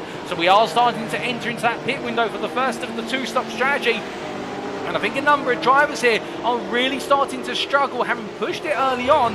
Now they're finding that the car is not offering them the grip or the momentum they need. And Stephen Masters picking his way past Pratt, as we see here Ryan Moles coming on through, and meanwhile going slowly there. That's David Larson responding to the blue flags, and Sean Cranley-Swash gradually makes his way out to the pit lane as we're to understand having taken his stop. And I think a lot of drivers will be looking at Cranley-Swash's lap times now and thinking, is it time for me to come in as well, as Ryan Moles makes his way down towards turn number 3. But as he rolls his way on down the hill here, the BWT Motorsport driver, in terms of those lap times, his last lap was another previous best, an 18.2. Ryan Moles is flying. He's not quite on the pace to change the top two, where Jonathan Hitchen and Daniel Thomas are both setting 18.0. It's been 100 for one another, but Ryan Moles outside of the top two is the fastest man on circuit right now. He is charging, and to give you an idea of that, in the battle between himself and Masters, you can see there, look at how that gap is just swinging further and further open as they make the way down to turn at number 12 here. He is extracting that gap, and he is closing the gap on down to what is Alex Hill here. A couple attempts a lap, and it is wonderful to see that man and machine are in synchronicity as he makes his way on down and around through turn at number 14. But as he flows on through, Hitchin sets a new personal best, a new fastest lap of the race. It is the first 17 we have seen in race conditions, a 17.96. Jonathan Hitchen, I think, is getting ready for a potential pit stop, given the fact he has pushed so hard so early, and as our drivers make the way on around. Meanwhile, I think we're looking very shortly at Sharples versus Pace Mark 2 here, or version 2, as they make the way down and around through what is their turn number 9 and in towards 10. And of course, these two coming together only moments ago at turn number 4 in the previous lap. And right now, of course, Pace will be thinking about this. He needs to think of a way to pick his way through smartly as they make the way into turn number 12. And Sharples will be aware of it. And I wonder if perhaps Sharples may yield the position when Pace gets close enough to give him the opportunity to go race it again. We'll have to see here, of course. They're racing now. He may just put it out of his mind and think, right, that one's going to the stewards. I've got to get my head down and carry on racing, as they make the way out of 14 and down towards 1. But as they come charging on through here across that timeline once again, 21 laps complete for the pair of them onto lap 22. We are going to see plenty more laps here before we're done. I suspect we're going to be seeing over 60 laps given the amount of time we've still got remaining. And, well, of course, the more laps you do around the circuit, the more of a stamina drain it becomes, because it's that mental block of going through the same sequence of corners time and time again and not entering that state of hypnosis, which we talked about earlier. Of course, another one being that when you've done 50 plus laps at a circuit, it's almost as if your mind and body go to jelly behind the wheel, in terms of you don't start thinking about the lap. All you start doing is going through the motions. That's not what you want. You need to snap out of it. But right now, Sharples and Pace are showing no signs of that being in that mindset, both pushing hard. Meanwhile, looking up to P3 here, here's Austin William Campbell. He's currently ahead of James Acklam as they make the way on down, battling for P3, overrunning the Platinum class, the pair of them, as they make the way into turns 3 and 4, and through the long right procedure they go. And as they do, Acklam has closed up quite sizably over the last couple of laps. As they make the way up the hill now and through the sequence of corners that turns 5, 6 and 7 in quick succession, you can see how Austin William Campbell here having to worry, I think, a little bit about Acklam getting closer and closer as they make the way out of 8 and down towards 10. But as they come on through, Alex Hill, 8 tenths off the back of this, is starting to lose the run. But there, Acklam starting to pick his opportunity and almost right in the back there as they make the way on through and down towards 12. And Acklam's going to get a really good run into 12. He's going to force the door open now. I don't think Austin William Campbell expects this, but he's left the door open for him. And as they come into 13, it's side by side into 14 they go. But Acklam's picked a very tough spot to try and make a move. He's going to try and get the cutback run out of 14. But Austin William Campbell looking good here as we ride on with the gearbox. So easy as he comes down the start-finish straight. And you can see that Acklam's getting closer and closer. He's looking for the move. Onto the brakes they go. Acklam on the inside here. It's side by side into 1. He's been squeezed as William Campbell into 2. But meanwhile, Acklam has to go a bit deep as a result to give his rival space. He's squeezing Austin William Campbell as much as he could, but they're still battling. And to be fair, he lifted out when he was squeezing a bit too much as they make the way down towards 3 here. Acklam on the inside. Austin William Campbell on the outside. He turns in, but he finds the push there as Acklam loses the rear of the car slightly. And as they make the way through 3 into 4, they both survive it. They're brilliant racing between the two of them, right on a knife edge as they make the way through 6 and 7. Down into 8 they go, and as they come through the left-hander here, well, right now Acklam really pushing on, but I think that little slip there coming through with 3 into 4 is a sign that the car right now is on the ragged edge of adhesion, and if he pushes it any further here, it could be an upset for the BRM racing driver. But I think he's going all for it here. I think he knows that he's got to get the move done, as Austin William Campbell is looking vulnerable at this part of the race as they come through 12 and into 13 once again. And Alex Hill, Ryan Moles and Stephen Masters are all queuing up behind this as Jonathan Hitchen goes purple again at 17.876 as he improves the purple lap of this race, the fastest lap we should say, by a whole 10th. And as they make the way on through here, look at all 5, 6 drivers come roaring out of the final corner, all trying to run as wide as possible to carry speed. But Alex Hill here, the Tiki Simsport driver, under so much pressure from Ryan Moles behind, and Moles here is so close he could reach out and touch that rear wing. And as they make the way down towards turn number 3 right now, I'm thinking that Ryan Moles is going to try and come on through shortly, because he just seems so confident in the run out of these corners where the Audi should not have that confidence. He's found a way to find the confidence in the car, and that's what you want to be as a driver. We can run this close and just feel happy with the balance as he makes his way through the serpentine sequence and heads his way into turn 7 and 8. But as he comes on through, we look back at Austin William Campbell here, who goes very defensive into 8, and that's going to cost him the run out the corner as they make the way down towards 10. But Acklam quite far back and not able to capitalise, and you can see now the two Platinum drivers are starting to break away from Hill. And I think what Hill's been trying to do is give himself a bit of a buffer in the run through the corners recently to give himself about a second's worth of space to James Acklam in case Acklam and William Campbell start to battle one another. And you can understand why, because they battle and they take a whole second out of one another, then the Hill has got to back the pace off. And we saw moments ago just how vulnerable he was as Acklam goes into the pit, and so does Stephen Masters. They decide they've had enough, they can't make the moves on circuit, and this is where we see the first signs of the undercuts coming into effect. Meanwhile, Mark Collicott further down the order battling with Carl McGuirk for P13 overall. This is not the class position, it's the silver driver of Collicott battling with the platinum driver of McGuirk. And as they battle their way into 14 here, coming through the long right-hander, will we see one of them go off into the pit lane? No, they both stay as they were. We've also got Jeff Griffiths into the pit lane. Daniel Dan Weaver just a little bit further behind Collicott as they make the way on to the next lap, coming past the timeline here and past the commentary booth. But as they make the way down into turn number 1, you can definitely see how Collicott trying to put some pressure on as they make the way into 2. But as they head through the long right-hander, we look back up to this battle for the gold lead, and it's Alex Hill versus Ryan Moles as they come on out of turn at number 8 and through 9 once again. And I think Ryan Moles here now backing off a little bit. Surely there's got to be a pit stop in the works between these two soon.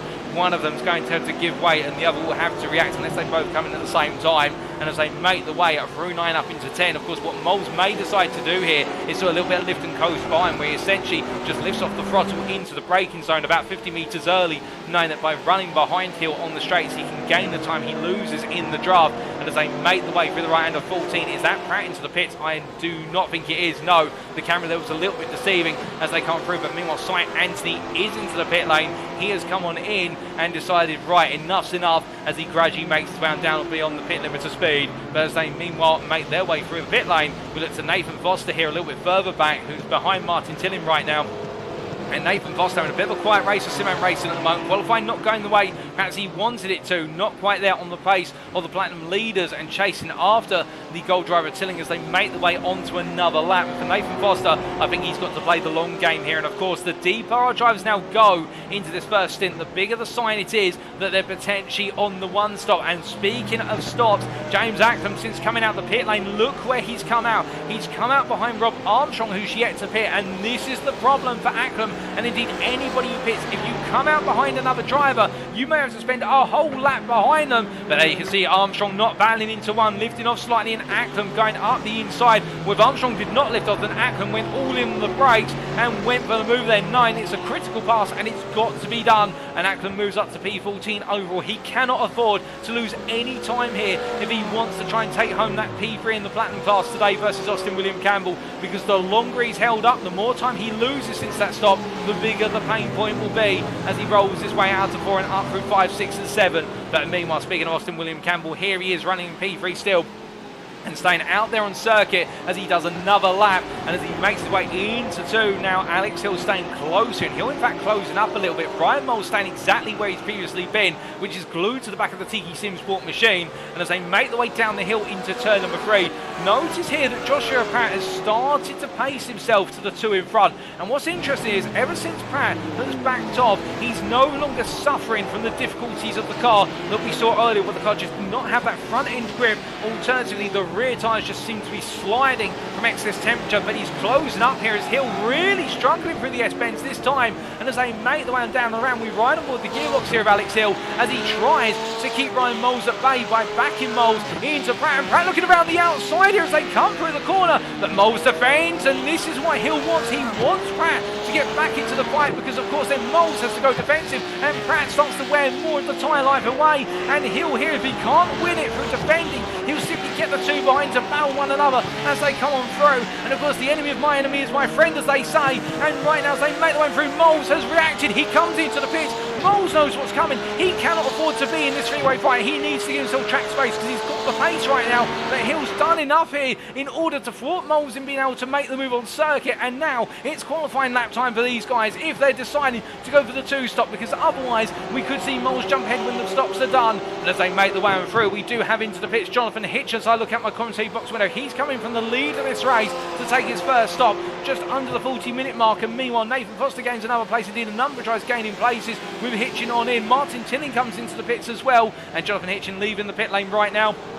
And as he does, where's that going to put him, I hear you ask? Well, here is Daniel Dan Weaver making his way into what is turn number 1 and 2. And Jonathan Hitchen comes out the pit lane and he emerges P9. And well, he's not immediately on the back of the Ford GT drive. He's got a 2.2 second gap. That may just be enough to give him a bit of a comfort zone. Meanwhile, James Acklam here coming into turn 1 with Ryan Moles making his way out the pit lane. Stephen Masters there as well. Where will Moles fit into the sequence? We are waiting to see. And here comes Ryan Moles. And well, you've got Sight Anthony coming on through just a little bit further behind, and Sight Anthony will be in the rear of the picture. There he was briefly, and Ryan Moles has timed this one well because he's come out in clear track. He's got a 3.5 second gap to Stephen Masters in front of him. The BWT Motorsport driver here, I think, has played his cards right now. Can he nail this? Meanwhile, there's a reaction. Alex Hill and Joshua Pratt are both into the pits, and now this is going to be critical. This is going to potentially change the lead of the gold class when they all come around to turn 1 once again. But you can see there Pratt literally glued to the back of Hill on the pit lane entry as they make the way on down. We've also got into the pits there in the back of your pitch. That's David Larson coming in for another stop, and David Larson not having a happy day at the office, as meanwhile Tyson Melenda here making his way in towards turn number 1 on the pit lane exit. exit here. He builds up the speed. He's running P18, P5 in the silver class, but these pit stops still unfolding. And of course we have a few drivers who've yet to take their pit stop, who we believe are going for that one-stop strategy, as meanwhile Tyson then pushes on here. But where is Ryan Moles? I hear the question, and here he is. And as he makes his way into turn 14, he rolls his way on through. We look to the blimp camera. Have we got a view? We have. And as you see Moles making his way out the final corner, where are Hill and Pratt? Well, there is Alex Hill. Look at Pratt. He's literally on the back of Hill as they make the way down. Where's Moles? Here comes Ryan Moles as they make the way into turn 1. Ryan Moles loses out. He loses out by the tiniest of margins as they come out of turn number 2. He's literally there, but Joshua Pratt has jumped ahead, and Alex Hill stays in the lead of the gold class. That's one set of pit stops done. We believe they've got another set to go, but my goodness, you could not have predicted that. It was that close between these three, and this is going to go down to the wire. Look at Moles already on warmed up tyres. He's trying to push the tempo versus Pratt here, and Hill right now just needs to back the two of them together, and if he can do that, he may be able to break away. But Moles here looking up the inside. He can't quite find it at the moment, and as they make the way out of 8, Moles falls back a little bit there, and that early stop, he was forced to stop early given that Hill was backing him into Pratt. And it's worked out to the advantage of Hill and Pratt, and particularly Pratt in particular has gained from this by gaining a place on the Audi driver and not having to get it done on circuit. He's done it through the pit lane, but you can see here how Pratt is struggling in the run out of turn 12 into 13. But he's in the dirty area, of course, of Hill. But as they make the way through 14, Hill in return has got a bit of traffic in front of him in the form of James Connolly, who is effectively a lap down on these guys. And you see Connolly there respecting the blue flags as they make the way down towards turn number 1. It is all shaking up here in the battle for the gold lead, and at any moment it only takes a spark to ignite the next battle in this sequence. They make the way through turn number 2, but my goodness, they make the way on through. Daniel Thomas meanwhile goes purple, fastest of everyone with a 1:17.449, and he's yet to come into the pit. Well, Daniel Thomas right now, he's got pace in that car and he's playing that card, and well, of course he'll be looking to try and keep ahead of Austin William Campbell, but also potentially take the fight to Jonathan Hitchen much later in the race. Speaking of Jonathan Hitchen, he's come out in P.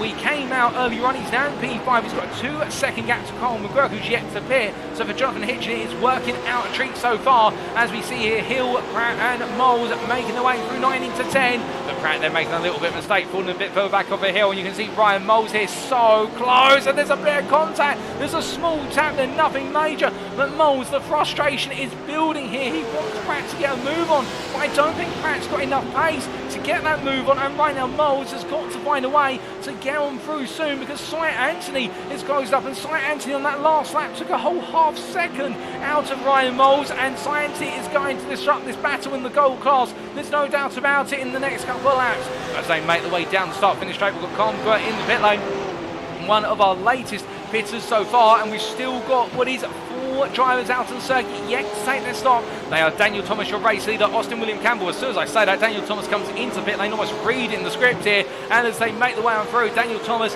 comes into the pits, Austin William Campbell P2, then Nathan Foster P3, and then it is Daniel Dan Weaver P5. Those are the 4 who've yet to pit or are about to take pit stops perhaps, as meanwhile Chris Eddersford has found his way past Mark Collicott. I think Mark Collicott, they're going a bit slow coming out of turn 12 into 13. Was there a bit of a mistake from Collicott? Let's take a look back.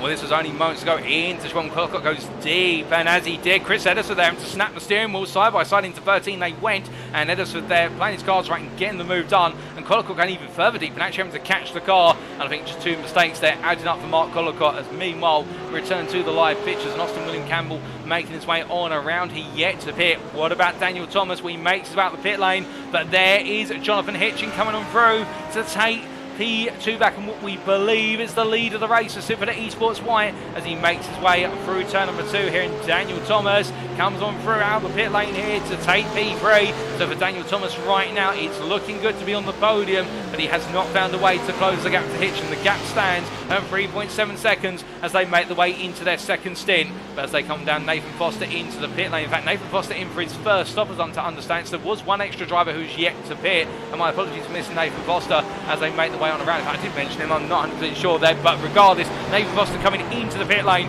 and as they make the way on around here, so much is happening right now. It's hard to keep track of what's happening on the next lap, I can tell you that, ladies and gentlemen, but it's stellar stuff from all our drivers right now. As meanwhile, Nathan Foster comes out of the pit lane, and Martin Gillen here for UKSimRacing goes up the inside here, and that may be critical for Tilling, given the fact he's got tyre temperature already, and he can push on after Griffiths in front, and Nathan Foster here would do well to tuck in behind, get himself up to speed, and then try to push on after Tilling in the hunt to get back in the overall top 10, because they'll be battling for P12 overall. As they make their way through 14 and into 15 here, we do look to Joshua Pratt. Meanwhile, as he makes his way onto a camera screen, he continues to chase after Alex Hill, but you can see here he's just not able to get any closer than about 8 to 7 tenths on the back of Hill before he starts to feel the disruption coming off of the Porsche driver in front. Meanwhile, unknown element in this race, but we have to keep him in mind who's leading the gold class right now. You may wonder, because these guys are not leading it. It's Daniel Dan Weaver, and he is making it to the halfway point. The Ford GT continues to roll on around the circuit, yet to take a pit stop. He is one of only 2 drivers who is still out there not having taken a pit stop. The other is Austin William Campbell, and for Daniel Dan Weaver right now, could this be a surprise run for the lead of the gold class? If so, will the Ford GT, I don't think anybody would expect it to be leading laps of a race, and it is doing so. Could it potentially end up at least on the podium, if not winning in the gold class? And we've got a long way to go, to be fair. Now, what does this mean from a strategic perspective? What has to happen now on the 1-stop versus 2-stop offset? Well, Austin William Campbell has just come into the pits as well, so let's talk a little bit about it. When you're the 1-stopper, you need to be ahead of the 2-stoppers. That's a given. So that means you need to make sure that the 2-stoppers never pass you, but you maintain a healthy gap to them as well, because your 1-stop will typically be longer than the 2 stops that the 2-stoppers will have. And what we mean by that is Daniel Dan Weaver comes in to split the race equally into 2. What we mean by that is that your 1-stop is going to be long, whereas the 2-stoppers are typically going to have 2 shorter stops, which they'll use to push the car harder. So there's the offset. The 2-stoppers have got to push hard, and they've got to jump you on their second stint in time. They have to be ahead on pace come at the end of their second stint going on to their first stint. Austin William Campbell leaves the pit lane, and as he makes his way on down, well, Jonathan Hitchen comes on through already. In fact, he's retaken the lead this race. Daniel Thomas as well. James Ackland makes his way on through here and down towards turn number 3. So for Austin William Campbell to explain this with an example, well, we'll have to cut that thought off very shortly, because we can see here Austin William Campbell in amongst what is Pratt and Moles will not be pleased with this at all, because Austin William Campbell here cannot afford to lose any time in his battle. Because remember, he's on the 1-stop as we're to understand it. So for him now, he's got to now every lap, but he finds himself in the worst possible place, which is in a three-way battle for what is potentially the gold lead as they make the way through. And of course, with Daniel Dan Weaver coming in right now, these guys all battling. This is going to open things up for Weaver even more, as we see Alex Hill is being given the gift of breaking away as they come down to turn number 10. But Moles on the inside here, on the inside Austin William Campbell, he's going for it. He finds a little bit there of Joshua Pratt. And as they make the way out of 10 and up through 11 and 12, well, Austin William Campbell here tries to come back, but he has to back out in the end. I think Austin William Campbell decides no, he'll come back at them into turn 1, and Ryan Moles here having to go offensive through one corner, defensive through the next. And for Alex Hill, this is the opportunity he needs to break away, but I don't think Hill can break away here. I don't think he has taken enough fuel to be able to push it for even one lap, because we saw how close it was coming out the pit lane between Hill and Pratt. I think Hill's done the bare minimum in terms of fueling to make sure he holds track position, and now he's got to run to a very defined pace as they make the way through. But you can see Pratt is struggling here, and Moles is the only one of the trio who seems to not be struggling, but the problem is he's struggling to find a way past. And as they make the way on down towards turn number 3 here, Austin William Campbell is backed off for the time being, but as they come through 3 and into 4, I think for Austin William Campbell, he's got to come his way on through soon as well, because otherwise he's going to lose out, and that 1-stop is going to be completely devalued. Now for Daniel Dan Weaver, meanwhile, who is a long way back in P14, P5 in the gold class right now, where he's come out, he's 6 seconds off of Colin McBurk in retrospect. So what that means for Daniel Dan Weaver, he has got all the track to play with for himself. He just put in laps scoring to a time right now and feel very safe and not sorry for his strategy, and that is ideal for the Ford GT drivers. Ryan Moles here all over the back of Joshua Pratt. And meanwhile, speaking of being all over the back of another driver, here's Mark Collicott, who's trying to put pressure on Chris Ederson. You remember that Chris Ederson found his way past Collicott moments ago, about 6 laps ago in the run through turn 13. But as they make the way down towards turn number 3 once more here on lap number 36, we can see a Collicott now starting to get closer and closer and putting Ederson under pressure. And as they make the way up the hill and into the serpentine sequence of S corners very shortly, the problem is here with both drivers, them both being glued to a 2-stop strategy as we're to understand it.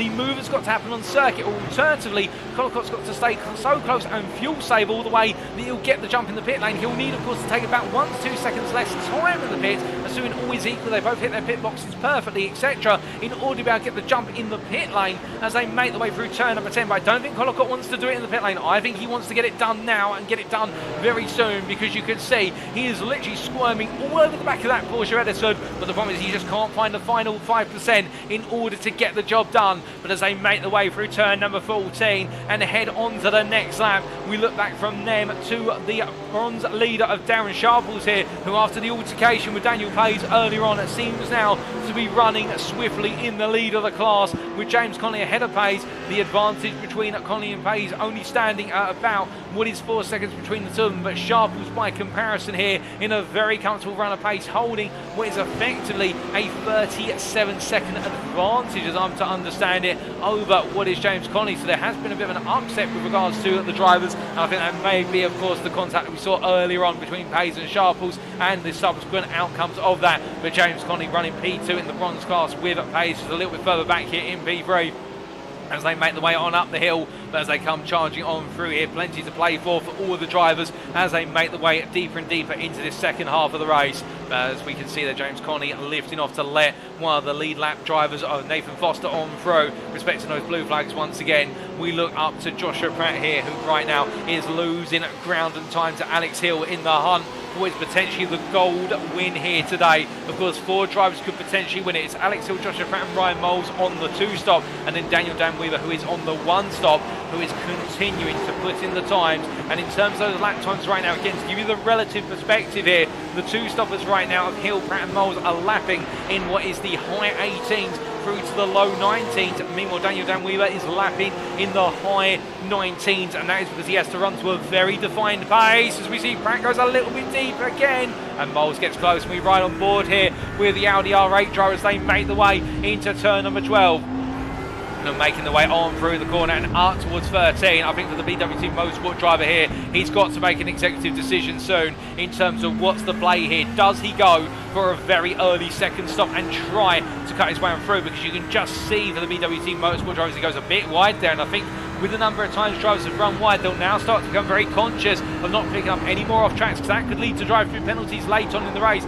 Moles has to be thinking surely about pitting early and going for a qualifying 3rd stint. He's got to absolutely gun it, because if not here, it could be the same story on stint 3, which is he's behind Pratt and he just cannot find a way on through, and Alex Hill is given the run away. But meanwhile, speaking of being given the run away here, I think Daniel Page has managed to find his way past what is Connolly as they make around the final corner. Pace is shaking the rear of the car. Well, I'm not sure if that was a bit of an oversteer moment or what happened exactly, but Daniel Page finds his way on through. Meanwhile, David Larson has had a jump to the pits, as we're hearing that Sean Cranny-Swash has retired from the race as well due to, I think, technical issues with the car, which is very unfortunate for the privateer from Verano Motorsport. And David Larson jumping to the pits. We'll find out exactly what happened very shortly, but first, how was the move made by Daniel Page versus James Connolly?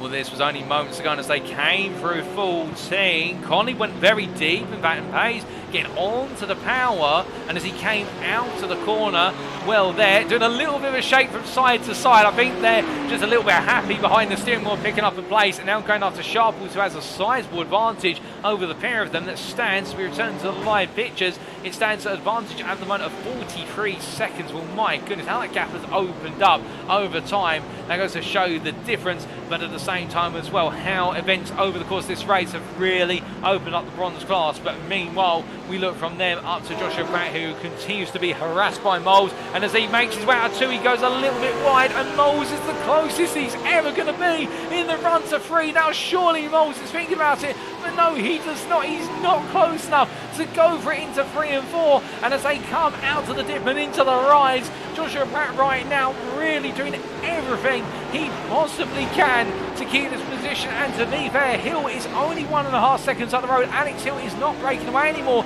but then again, Alex Hill could start to just back off the pace slightly and manage the gap to Pratt and Moles so he can do extra fuel saving. It could be happening. As meanwhile, speaking of happening, Chris Edison, I think, has just gone wide at turn 14, and Collicup comes on through for P3 in the silver class, P15 overall, as they make the way into turn 1. As they do, race leader Jonathan Hitchen is just behind them there and looking to lap the 2 silver drivers as they make the way out of turn number 2.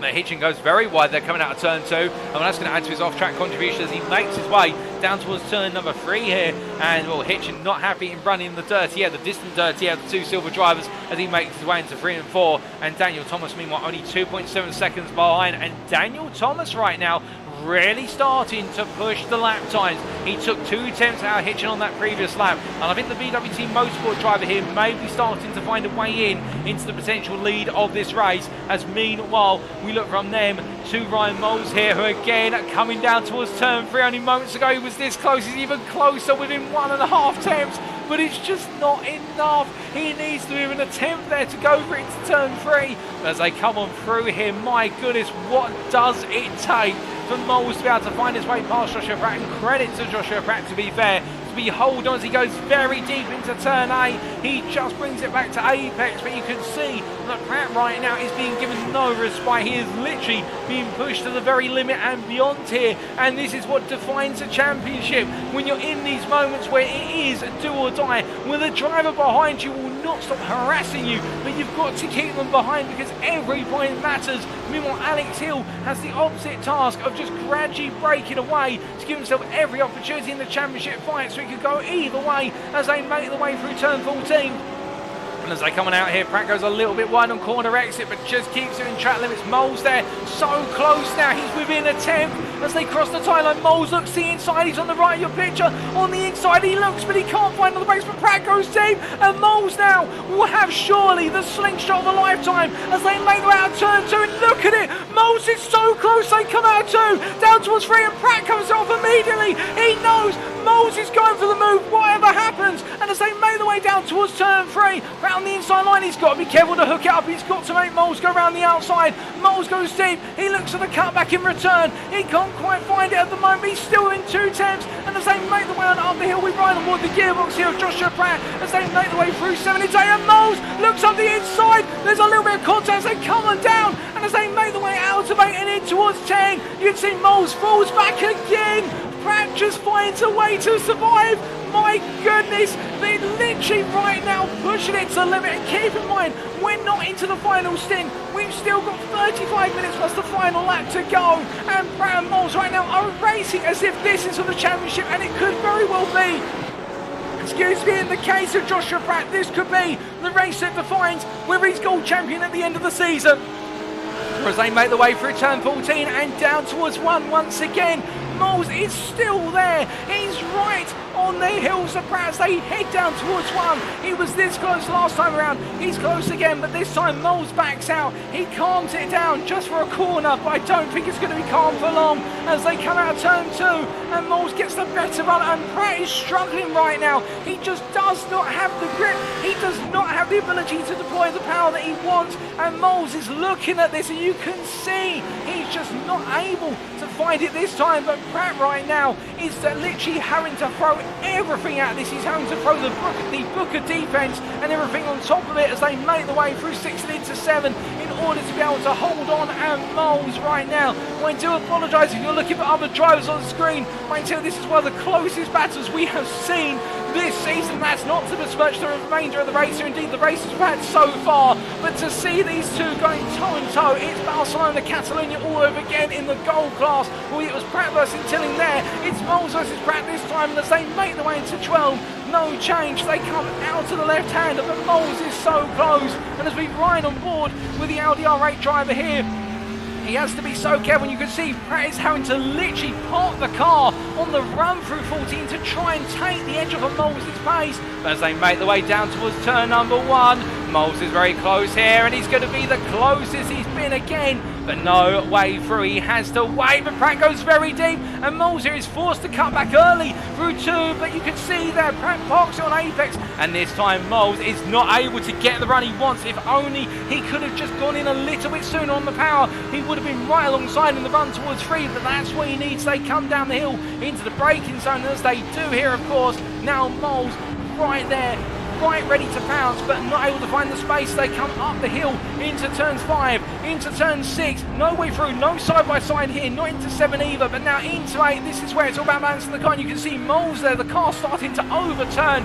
given how sharp he's having to be on the brakes. And as he makes way out, no move this time. But meanwhile, as they make their way down towards turn number 10, what I can tell you is that Mark Collicott and Chris Edersford have battled once again for P3 in the silver class. It's Chris Edersford who's now come off on top as they make their way down towards turn 1. We take a quick look back. This was only moments ago, and Mark Collicott, they're going a bit slowly coming out of turn 2, and I suspect that's a slowdown there, but Collicott on the inside, and in the end Chris Edersford sailing around the outside to get the move done. And well, I think there's going to be plenty more exchanges between the two of them before we're done as they make the way on down. But as they come charging in towards turn number 3 on the live picture, a lap later, we look back to Pratt versus Moles here, and well, as they make the way into turn 1, no changes. Meanwhile, Sight Anthony up the inside of Austin William Campbell, and well, I think that's a change for position between the two Symphony Esports drivers, given the fact they're on two opposite strategies here. Sight Anthony on the 2 stop, Austin William Campbell on the 1 stop, and for Austin William Campbell here, there's no point fighting. He's got to run and have faith in the strategy and what pace he's got.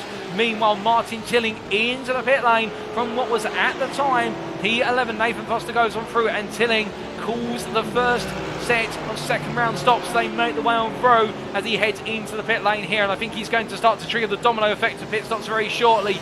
Meanwhile, speaking of falling like dominoes here, well, we see Daniel Dan Weaver coming on through, and of course he will have the faith that the gold drives ahead of him of what is Hill, of Pratt, of Moles will all fall like dominoes to his one-stop strategy here. In terms of the delta between him and his class, to give you that idea of where they are positioned right now as we look to the class set very shortly, well, we do try to bring that up on screen for you, but it is as he makes his way on through.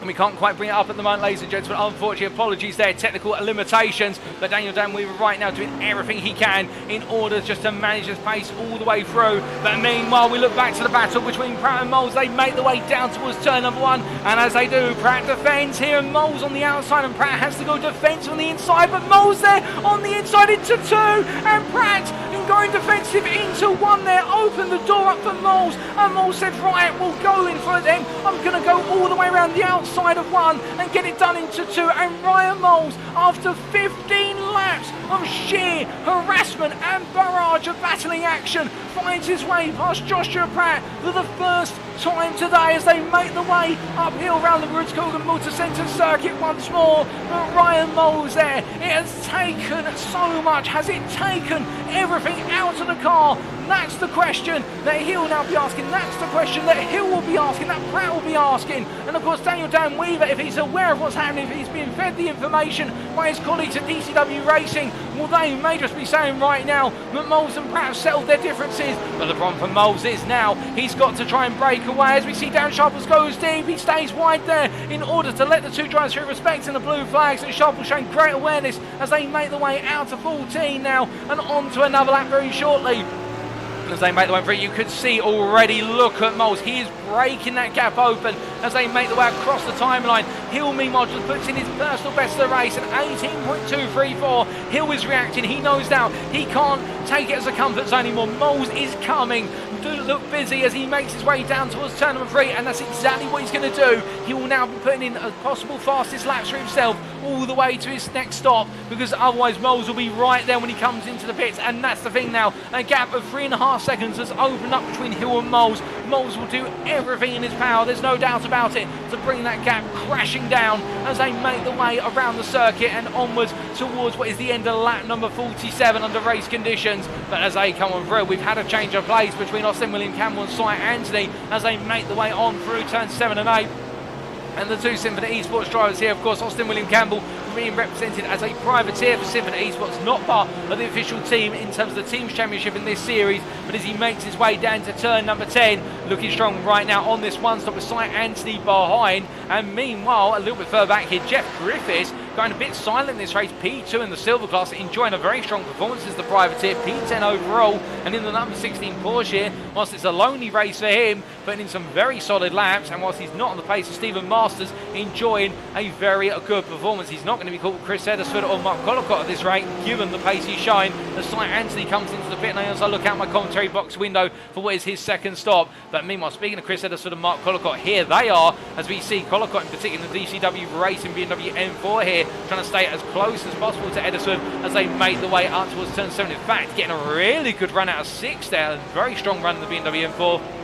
And as they make the way down and around through turn number 8 and up towards number 10, these two 6-cylinder engine machines, the Porsche and the BMW, in equal measure, both right now trying to deploy their power as best as possible. And Collicott really finding the car to be a lot more stable as he goes deeper and deeper into these stints. And that's one of the things with the BMW M4. We saw it in Season 7, we're seeing it again in Season 8. It is a car which, the deeper it goes into a stint, it just looks as though the resilience of the car continues to rise, whereas other cars start to fall away. They just do not seem to have the stability of the driving platform, particularly the Porsche, also the Audi, although to be fair, I think Ryan Moles is going to grab me after this race and say that Audi is very stable, and I'm not going to disagree with him, but you get the picture. That BMW M4 looks absolutely planted to the floor as he makes his way into turn 1 once more. But as he comes on through here, of course, the problem is as Edward goes a little bit deep, can Collicott get the run out of 2 down towards 3 when he's within 3 tenths? But of course, a slightly compromised line there coming out of 2 will mean he won't have the necessary run down towards 3 as they make their way into the braking zone.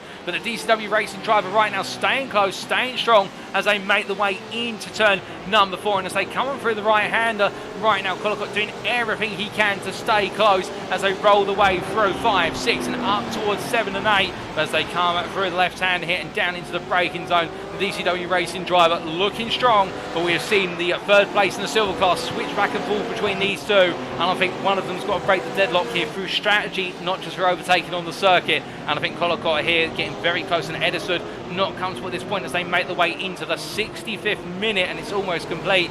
Meanwhile, further back, Martin Tilling here, having only taken 1 stop, he is behind. In fact, he's taken 2 stops, my apologies. Having taken his 2nd stop, has come out behind the bronze leader of what is Darren Sharples, and he'll be trying to pick his way through as soon as possible. Because for Tilling right now, he'll need to push as much as he can. It's going to be a P5 in the gold class based on the current trajectory.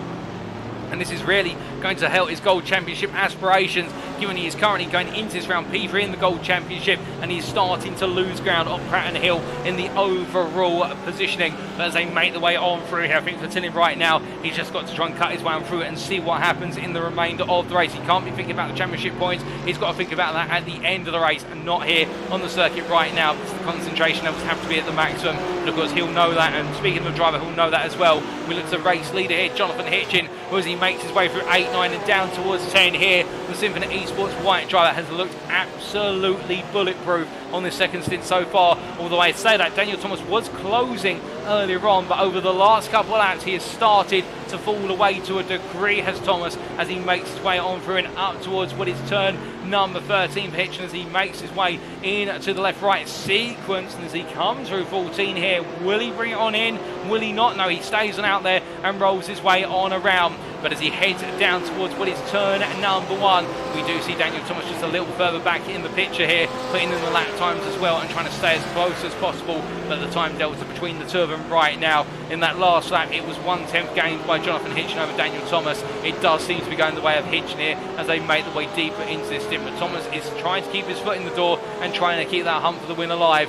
Meanwhile, Tilling versus Sharples here as they come into turn number 12. You can see Tilling on the inside, Sharples on the outside there, and also now we have Armstrong, who is a lap down on Darren Sharples. In P21 is Armstrong versus the P18 driver, and as they make the way through the long right-hander of 14, you can see James Conley there as we briefly lose Darren Sharples for a little bit of a connectivity issue. And as they come down towards turn 1, well, James Conley is going to be passed here by Rob Armstrong, and I'm not sure if he's aware of it. I think he may be aware of it now as they make their way into turn number 1. Armstrong's going to be on the inside, and Conley there is not going to try and get back onto the inside into turn number 2 as they make their way through the right-hander and down towards 3. But as they come right on through here, Carl McGuirk's had a slight off track, but he's recovered it very rapidly.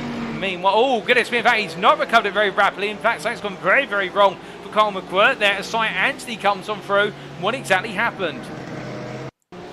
Well, this was only moments ago into turn 12, and Carl McGuirk, you can see the car starting to slide away as he turned into 12, and a whack to the wall there, bounced off of the wall, turned the car on around, and this is where Cy Anthony came on through, reacted quickly, and everyone made the way around Carl McGuirt, getting back up to speed. And to be fair, Carl McGuirt rejoining on a clear track, and everybody being able to filter the way around or behind, so all safe and ready to go racing once again. But Carl McGuirt, they're not having a happy day at the Rudskogen Motorsenter circuit today. That is certain in the UKSimRacing Mercedes. But as he makes his way onwards now, and we return to the live pitch as we see Carl McGuirt here heading into turn number 3.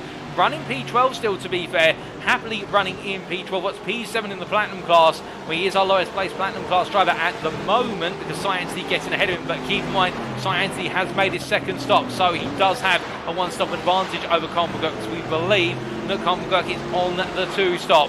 But as he heads on down here and down towards turn number 10, heading into the braking zone, we look from Carl McGuirt up to Joshua Pratt.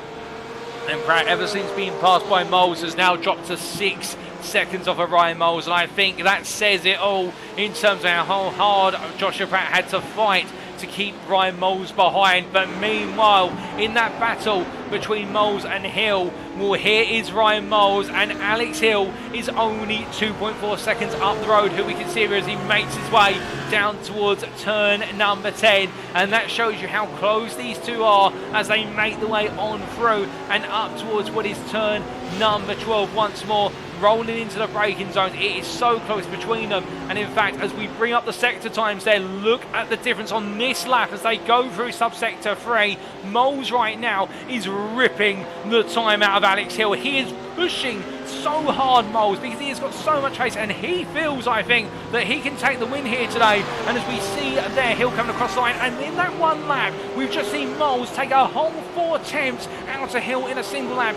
Moles is coming, and Alex Hill has got to get ready for it, for as they roll their way through turn 2 and down towards turn number 3. They continue to press on, but Ryan Moles is charged on. That is a certainty. But of course, we have the big question of Daniel Dan Weaver. Where does he factor into this, running P13 currently, as we bring the battle box back up onto the screen for you? And as he makes his way on through here right now for Daniel Dan Weaver, the question is for him, what is the gap between him, Pratt, Moles and Hill? Was we do try to find that information for you as he heads on through. It is looking as though that right now Daniel Dan Weaver versus Joshua Pratt, that gap is standing at a margin of what is approximately about, we would say, about 40 seconds, and that is approximately the time duration of a pit stop. Also, in fact, the pit stop duration is just around a minute on an ideal stop. It's 59 seconds on your average, 56 seconds if you have a perfect stop, and we have seen that from a couple of drivers at 56. But as we hear that James Acklam and Stephen Masters are into the pit lane here for Daniel Dan Weaver, it now is all about nailing it in the run down the hill and making sure that every lap is on the precipice of pinpoint precision, I should say, because of the German. He has an opportunity. We would expect, based on the current pace, that he would be leading the gold class by about an advantage of, say, 12 to 20 seconds, somewhere in that margin, depending on how the pit stops plan, how long the second round of stops are. But of course, that is a prediction, that's theory. The reality could be something else entirely, and then it will be a chase to the end. Assuming our prediction is right, well, Daniel Dan Weaver will be leading and being hunted down by Alex Hill, by Ryan Moles and Joshua Pratt all the way to the end as he makes his way on through. Meanwhile, speaking of Joshua Pratt, with the fact we have just had where Stephen Masters into the pit lane and James Acklam into the pit lane, well, James Acklam has come back out in P7, Stephen Masters has come back out in P9, and Joshua Pratt here has Austin William Campbell behind him, and the Platinum 1 stopper here is right now having to find a way past the gold driver, who on a 2-stop is struggling towards the end of this race, or at least to the end of this stint right now, and we've not got long to go as they make their way through turn number 10, and you can see here as Austin William Campbell comes on through, side by side, as they head through at turn number 11 into 12, and Austin William Campbell round the outside there, and I think Pratt wasn't going to fight it too hard because he's also in a race versus the gold drivers right now and not for overall position per se. That's not his main focal point as they make the way on through turn number 14, but as they roll the way out to the right hander and down towards what is turn number 1, we can see here Austin William Campbell pressing on as they make the way on towards what for them is lap number 55. But heading into the braking zone here, we look to Hill versus Moles. What's the gap now? It's 2 seconds on that last lap. Ryan Moles took a further 10th out of Hill. Hill is responding, but he's struggling to keep that gap at bay. It is closing little by little, sometimes a bit more, and as they make the way through the Serpentine sequence once more and head in towards 7 and 8, we can see both of them on the camera shot now, and Ryan Moles is pushing this, and the tempo is only continuing to increase. And in terms of pit stops are upcoming, based on James Ackland, who pitted moments ago from the Platinum class, who's dropped back to P7, P4 in the Platinum class, but we believe he will jump back up into P3. Well, of course, he may not, given that Austin William Campbell, he's got to hunt him down right now, so he is P4 effectively on circuit. What we understand is that James Ackland's total pit time was 49 seconds, so that is a pit stop time that any of our one-stoppers have got to work around. If we program that into Daniel Dan Weaver, that will mean that he's expected to come out approximately what will be about 8 to 9 seconds in the lead of the gold class if everything plays out as per the theory now, not 12 to 20 seconds as we estimated previously. Of course, not a great estimate, but that's the data we've had to work with, and Ryan Moles right now trying to push the tempo with Alex Hill in order to get into the positional lead before they come into the pit lane, presuming of course that these two are on that two-stop strategy. We believe they are, because they are pushing so hard here for this two-stop as they make the way down towards turns 3 and 4 once more. As they make the way into the braking zone and up the hill once again, we do look from them to Carl McGurk here, who finds himself behind Cy Anthony, and Carl McGurk of course running with one stop in the bag so far. We believe there's another pit stop on the cards for Carl McGurk, although that's our understanding. That may be not what brings out in practice as he comes through turn number 14. Jonathan Hitchen into the pit lane now to relinquish the lead to what is Daniel Thomas, albeit Jonathan Hitchen coming in from the lead. He had a 2.7 second advantage when he came on in, and we'd expect the gap to be about that when he emerges, and Daniel Thomas has taken his second stop. But of course, where is Austin William Campbell in relation to our leader coming into the pits? Well, Austin William Campbell's making his way up towards turn number 12 on the circuit tracker in the top right corner of your screen, and I think he will be still behind Jonathan Hitchen when Hitchen emerges from his pit lane box and onwards towards turn number 2 as Ryan Moles comes in, the first of our gold drivers on the two-stop to make his way on in that battle for the win. As we hear that Jonathan Hitchen is emerging from the pit lane, there a bit of wheel spin on the corner exit, and the Symphony Esports white driver here will comfortably be coming out, although there is Austin William Campbell. This is the danger zone as they make the way through, but I think Hitchen will be safe. Indeed he will be. He does have a couple of seconds of space between himself and his fellow Symphony Esports driver as they make the way on through. So for Jonathan Hitchen, he's dodged the one-stopper, and now it's about just putting in the laps and jumping back ahead at Daniel Thomas on prediction. Meanwhile, here is Ryan Moles, and where is Daniel Dan Weaver in all of this? Well, right now, Daniel Dan Weaver, in fact, is making his way. Well, he's nowhere near close enough, so Daniel Dan Weaver is a long way back here. And Ryan Moles with a fast stop indeed. Well, for Daniel Dan Weaver, I think this one stop that he's gone through is definitely not going to yield him the rewards patch he's expecting, because he comes on through there where it's turn number 14. He's nowhere near close enough to Ryan Moles, who's all the way down towards turn number 3 already. And Ryan Moles with a quick stop there, only what was a 48 second total stop, 12.2 second stationary time. Right now, Moles with a very quick stop is looking to get the undercut on Pratt and Hill as they continue to press on, and Hill immediately responds. He comes into the pit lane, and look out my commentary box window, you can see that on the timing tower there. Chris Ederson also in the battle with Mark Collicott. So now the series of the two stops is coming on through, and this is where we'll see the final parts of the conundrum all start to unfold, as the question will be, can Moles get close enough to, or can he jump Hill through the pit stop, or will it come down to a battle on circuit all the way to the end? We believe of course that Hill, if he comes out behind Moles, will push Moles all the way to the finish, but will it be enough here? Has Moles done enough?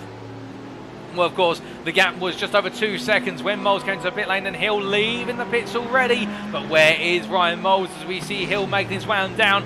Ryan Moles comes across the timeline in the back of the picture. There he is. And as they make the way on through here, as Hill comes in towards turns 1 and 2, Moles has not done enough. And what's the gap as they come through the corner? Well, Ryan Moles, it's about the same. It's 2.2 seconds as he gets his way up to speed through 2.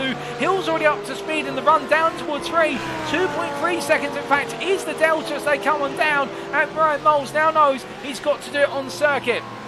And in that pit stop, well, Alex Hill definitely was doing some fuel saving in that second stint, because he was able to take a pit time that was 1 second faster than Ryan Moles, 46.5 versus 47.7, which between the two drivers, and Alex Hill has found his way back into what we believe is the lead of the gold class, with Daniel Dan Weaver to be nowhere to be seen in this hunt on that one stop, and that's not to criticise him, it's just the way it has worked out. And Joshua Pratt now leading in the gold class. He knows he's got a pit stop coming up, and as soon as I say that, he's into the pit.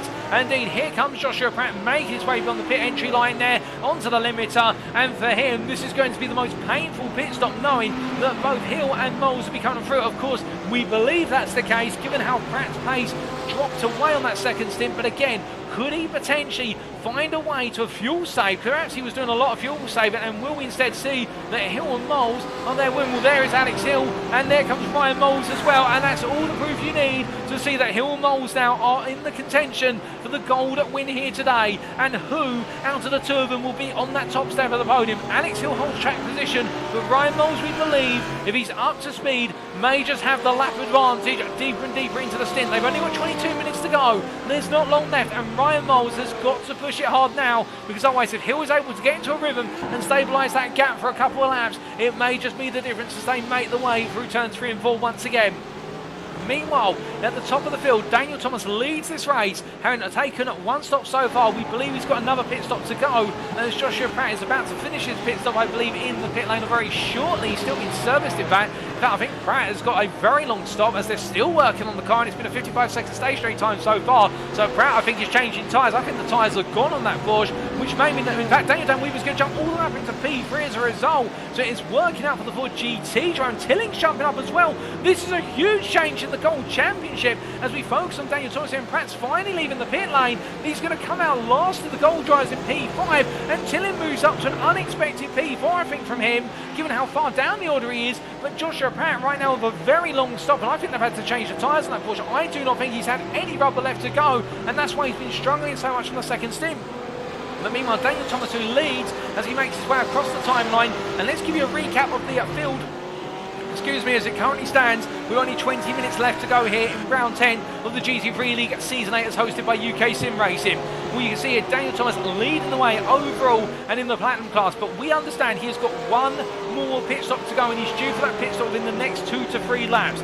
So then it would effectively be that Jonathan Hitchen is your de facto leader as he makes his way out of turn 2, turn 12 I should say, but we know that when he came into the pits he was only 2.7 seconds clear of Daniel Thomas, and it is a battle for the win in the Platinum and overall between these two. Jonathan Hitchen is P2, currently 40 seconds behind, with a 4-second advantage over Austin William Campbell, who is trying to make the one-stop work here, and he's making it work wonders so far. He has a 17-second advantage over James Acklam, who's running in P4. Then you have the gold leader of Alex Hill in P5 as he makes his way through turn at number 12 here, and he is in a deadlock battle between himself and Ryan Moles, who running in P6 we believe is the fastest gold driver on circuit in the Audi R8 versus the Porsches and everyone else in between. But the BWT Motorsport driver has had to literally wrangle his way into that P2 by Joshua Pratt in a battle that lasted 15 or more laps in the second stint, and as he makes his way down towards turn 1 once again, he is taking time out of Alex Hill. He just took 3 tenths out of Alex Hill on that lap. The gap has come down from being in excess of 2 seconds to 1.8 seconds as they made the way into turn number 1. And it is silver leader Stephen Masters in a quiet race, but still a well-earned race so far. P7 making his way on through their lead in the silver class by a considerable margin. We have Nathan Foster in P8 there, P5 in the platinum class, ahead of Cy Anthony by 3 seconds as they both make their way down towards turn number 3. And Cy Anthony is closing little by little. We then have Carmelberg in P7 Platinum class, P10 overall, completing the overall top 10 and chasing down Cy Anthony little by little, 2 tenths a lap. We then have best of the rest, Daniel Dan Weaver in the one stop in the Ford GT here, running what is P3 in the gold class. He makes his way on down the hill with Jeff Griffiths a bit further behind in P12 here, running in a silent but violent P2, in the fact that this is going to send sound waves, or shock waves we should say, through the gold class in a fantastic drive from the privateer. And then we have in P13 Martin Tilling currently running P4 in the gold class in a race where I don't think he was expecting to be ahead of his rival Joshua Pratt, but he's found his way ahead through strategy. As meanwhile Mark Collicott runs P14 here when he's P3 in the silver class, the last of the silver podium positions. We then have Joshua Pratt just behind him, P15 overall, P5 in the gold class, the last of our gold runners, ahead of Chris Eddersford, who is in P16, and after being passed by Mark Collicott, seems to have fallen off the pace come the end of the second stint, transitioning onto the third stint. Then we have Tyson Valenda a bit further back in P17, P5 in the silver class, ahead of what is your bronze leader just behind him, who briefly phases out of existence and back in due to latency, and that is Darren Sharples there in P18 overall, but the bronze leader here, albeit a little bit of a cloud hanging over his lead, given the contact between himself and what was Daniel Pace earlier on in the race. But he's put it by the by for now, and that will be looked at post-race, I'm certain. But meanwhile, we see here Mark Collicott battling with what is Joshua Pratt, and Pratt trying to find his way on through. He's going to go up the inside to outside from 8 into 10. He's going to hang all the way around here at the turn 10 hairpin, and Collicott goes defensive, but Joshua Pratt on fresh tyres here absolutely sails on the grip there round the outside and gets it done. And that's the explanation for Joshua Pratt dropping down from battling for the win of this race in the gold class down to the back end of the gold class. So he had to take a tyre change because on his second stint the tyres were just gone. They were threadbare. In fact, we've had one of our spotters down in the pit lane looking at the tyres, and they are gone. There was nothing left of them when they took them off the car. And right now, for Joshua Pratt doing everything he can to try and salvage what he can out of this race, given he's got a 15-second gap to close up to Martin Tillin ahead of him. Meanwhile, Daniel Thomas is into the pits for the lead of the race. That will give Hitchen the lead back, we believe, albeit we're going to suspend cutting through the order. We're going to wait to see how this plays out between the two platinum leaders. Now here is Thomas coming on through, and here is Hitchen right now making his way through turn number 10 in the Simon Esports white Porsche as he makes his way up the hill through the kink of 11 and into turn number 12, and as he makes course for the remainder of this lap, because he'll have in his mind right now as he makes his way up towards turns 13 and 14 just how rapid Daniel Thomas has been. In fact, I think Daniel Thomas has done this, because look at this, Daniel Thomas is coming up the pit lane and Hitchen is nowhere to be found. And in fact, as he comes on through here and up towards turn number 2, Daniel Thomas in a surprise element with a pit stop that's much faster than Jonathan Hitchen, he's come into the lead of the race, and Daniel Thomas there has made this work like clockwork. And how on earth has that happened? Well, Jonathan Hitchen on that last lap set a 19.1, but that can't be the full story. I think something has gone very wrong for Jonathan Hitchen over multiple laps, because he has fallen back, and in fact Jonathan Hitchen right now is lapping Sloan and Austin William Campbell behind, who's on a one stop. I think Hitchen here may have hit the wall with regards to tyre life, because none of these drivers, the only driver who has changed tyres in this race is Joshua Pratt. Everybody else, as we're to understand it, has started on a set of tyres and they're still running on that set of tyres. And for Hitchen, perhaps he's hitting the tyre wall right at the end with 6 minutes to go, if that. But Daniel Thomas has taken the lead of this race, and in spectacular fashion, the BWT Motorsport driver here is going to be the master of strategy as he comes on through turn number 14. We're not going to sing his praises too much, given the fact he's still got 5 minutes to go and it's not over yet, but he is looking well on course here to bring home the win today in what could be a critical race win in his Platinum Championship campaign to narrow the gap to Hitchen. As he makes way into turn 1, he's only going to focus on one thing, and that is bringing it home, and we continue running away down through the order. The last driver we got to was in P18 of Darren Sharples, as we look to Darren Sharples here making his way into turn number 3. He is behind Tyson Belenda right now. They're battling for what is P17 overall, albeit it's just overall position, not class position, with Tyson Belenda being in the silver class, Sharples being in the bronze class here, but all over the back as we do briefly lose him. But meanwhile, Tyson Belenda here holding on for now, and I think worried a little bit about the pressure that's coming from behind as they make them through. In fact, Belenda goes a bit deep, but that's going to set Sharples up for a run down towards 10. I don't think he can capitalise enough here as they make their way onto the brakes. Although I say that Sharples very close, and Tyson Belenda still just not quite able to get the move done as they make their way up into turn number 12. Onto the brakes they go, and Belenda holding firm for the time being. Meanwhile, Carl McGurk is into the pit lane again, and he's trying to go for the one stop with Carl McGurk, and in the end it's not enough, and therefore he's going to have to carry him through. Nathan Foster as well is yet to take his second stop, so Nathan Foster on that one stop. We talked about that earlier, of course. We do have a couple of one-stops that are coming through, including Rob Armstrong as well, but those are the main one-stoppers outside of the big names up front. But meanwhile, Sharples on the inside of Belenda into turn 1. He can't find it. He has to back out, trying to get Belenda to go deep there and make an error as they make their way through turn number 2 and up towards 3. But Belenda does make an error. He gets on the power too soon, and the car understeers away, and he finds his way onto the off-track. And now with Daniel Thomas coming on through behind with blue flags, Tyson Belenda cannot get close enough to go for the counter-attack versus Sharples. Behind Tyson Belenda in P18, we have Daniel Pace in P19 here, running second in the bronze class in what has been a strong performance for him, but at the same time not the way he wanted it to go in that battle with Sharples earlier on. We then have Rob Armstrong in P20, and then just outside the top 20, the last of our runners on circuit is James Connolly, who rounds off the 3 bronze drivers here today. Third place in the bronze class for the Ferrari driver. In fact, had a bit of a moment as the car goes straight on. I think he's had a whack to the wall, and that's going very slowly. He's yielding there, but James Connolly's had an off-track. What exactly happened? Oh, there's a whack to the wall there coming out of what was turn 2. In fact, we take another look back. And coming out of 2, the car's understeered and gone slightly onto the grass, and a whack to the wall there. And that is very unfortunate for James Connolly as we return to live pictures. And that was, in fact, a couple of laps to go in the relative sequence of things. But James Connolly, with a wounded car, is trying to bring it home to finish the race. He does not want to have to retire the car, as we have had 2 retirements in this race of David Larson and also Sean Cranny-Swash, both in the silver class. But meanwhile, we return to live pictures, and this is Ryan Moles on the inside of Alex Hill, and up the inside, and Hill there being compressed.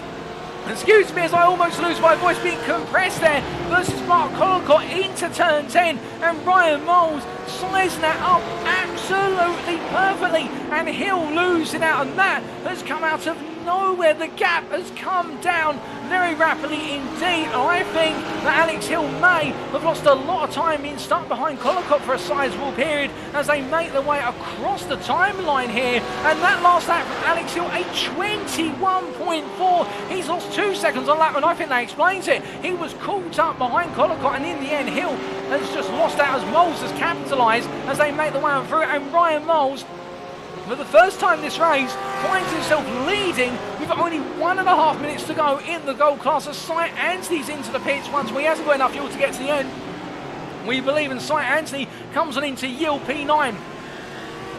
As they make the way on through here, Ryan Moles right now, well, he's going to have a grin on his face, but I don't think he'll get too cocky about it for the simple reason he's still got to get it home, and that Audi surely cannot have much tyre life left in it, given how much he's had to push that car time and time again. As they make the way down the hill towards turn number 10, Hill is right after him. Hill's not giving this up as we take a quick look back.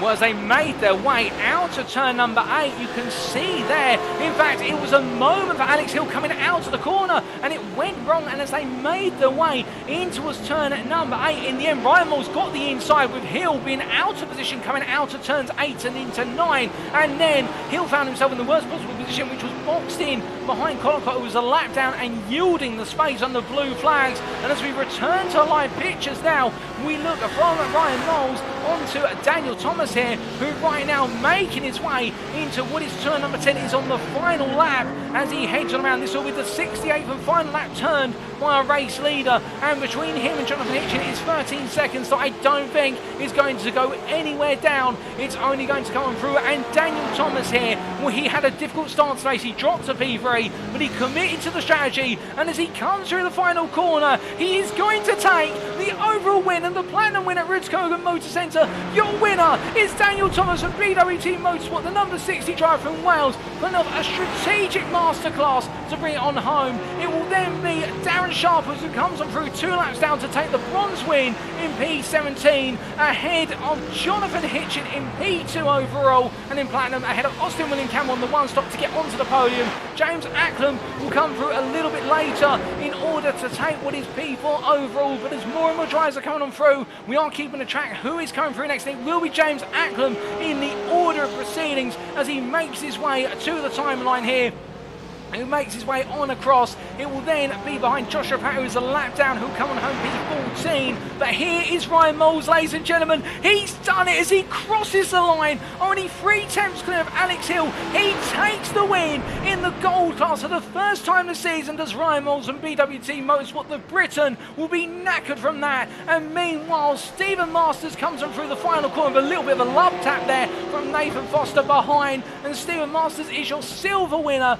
bringing home P7 overall, taking another overall top 10. A superb drive ahead of Nathan Foster, P8, P5 in the platinum class, and Daniel Dan Weber. Well, the Ford GT, it hasn't been on the podium this season, but in the 1 stop, he's going to bring it home on the podium in the gold class. It's P3 gold, P9 overall, and the DCW racing driver there from Germany, another blind us. I think in fact he's run out of fuel already as he comes across the line, and Jeff Griffiths will round off the top 10. But my goodness, what a fantastic race from start to finish. There's There's no doubt about it, and there's so many talking points about this race at the Rudskogen Motorsenter circuit today, and the biggest ones have got to be these two for BWT Motorsport as they line up side by side here, picking up wins in their respective classes. Daniel Thomas there in the Porsche picking up the platinum and the overall win, and Ryan Moles picking up the gold win. Two very different wins for them. For Daniel Thomas, it was a win on strategy and committing to strategy all the way through to the finish versus Jonathan Hitchen and just finding that time at the end. Meanwhile, for Ryan Moles, he had to dig so deep all the way through the race. There's no question about it. Ryan Moles literally had to find his way past an absolutely brazen and determined Joshua Pratt, but as they make the way on through here, they want to lap it up and will let them, ladies and gentlemen. They've earned this as they make the way through turn number 10 here, and how that Audi has got any tyre tread left on it now as he makes his way into turn 12, I do not know. Whatever the secret is behind the Audi, Ryan Moles is going to keep it closely guarded, and the same for Daniel Thomas, because they have just been infallible today as they make the way into the pit lane. In fact, they're going to come on through here to, well, in fact, I think they will come into pit lane shortly, getting ahead of myself there as they come on down. But what a race. And in fact, we have had a bit of confirmation that Alex Hill there had a bit of a slowdown when the car came loose out of turn number 7 into A, and that may have contributed to the pass being set up there, but the pressure on Alex Hill in the end taking him to task, and what a race it was. But with that, ladies and gentlemen, let's take a look through those race results. So starting off with the overall results of round 10 of the UKSimRacing GT3 League Season 8 as brought to you on iRacing here today at the Rudskogen Motorsenter. Daniel Thomas taking that overall win by 13.5 seconds over Jonathan Hitchen. And well, that is going to be a surprise for the Symphony Esports white driver. But at the same time, Daniel Thomas, again, as we've said, we've praised his laurels, a fantastic driver. And there was nothing between the two of them for so long in the race. But that transition onto the third stint is where it all unfolded. And then Austin William Campbell on the one-stop strategy, bringing home P3 overall in the Platinum class ahead of James Acklam, who was 20 seconds behind, all said and done. Ryan Moles there, P5, also picking up his maiden overall top 5. Alex Hill, P6, just missing out right at the end. Stephen Masters, P7, the silver winner there with another top 10 overall finish. And then Nathan Foster, Daniel Danweaver and Jeff Griffiths completing the top 10, with both Daniel Danweaver and Jeff Griffiths picking up their first overall top 10s this season, and then Sight Anthony best the rest in P11. We come down to the Platinum class then, and we can see here in the Platinum class, Daniel Thomas, that confirmed winner of the Platinum class, ahead of Jonathan Hitchen and Austin William Campbell completing the Platinum podium. James Ackland finishing over what was 30 seconds ahead of Nathan Foster, and then Sight Anthony and Carl McGirt both being classified as a lap down, with the last minute pit stop for what was Sight Anthony and also for Carl McGirt.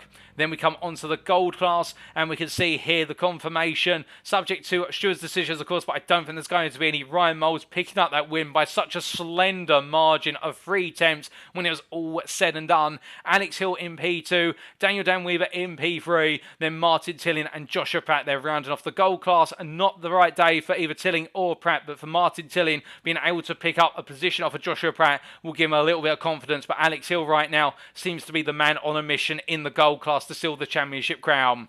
We then come to the silver class, and we can see here Stephen Masters making it another win on the bounce versus Jeff Griffiths there, finishing a lap ahead effectively according to classification, with Jeff Griffiths P2 in a brilliant drive to second place, and Mark Collicott there pipping Chris Ederson to the final spot on the silver podium. Chris Ederson P4 ahead of Tyson Melinda P5, and then Rob Armstrong P6, and then we have the retirements of David Larson and Sean Cranley-Swash.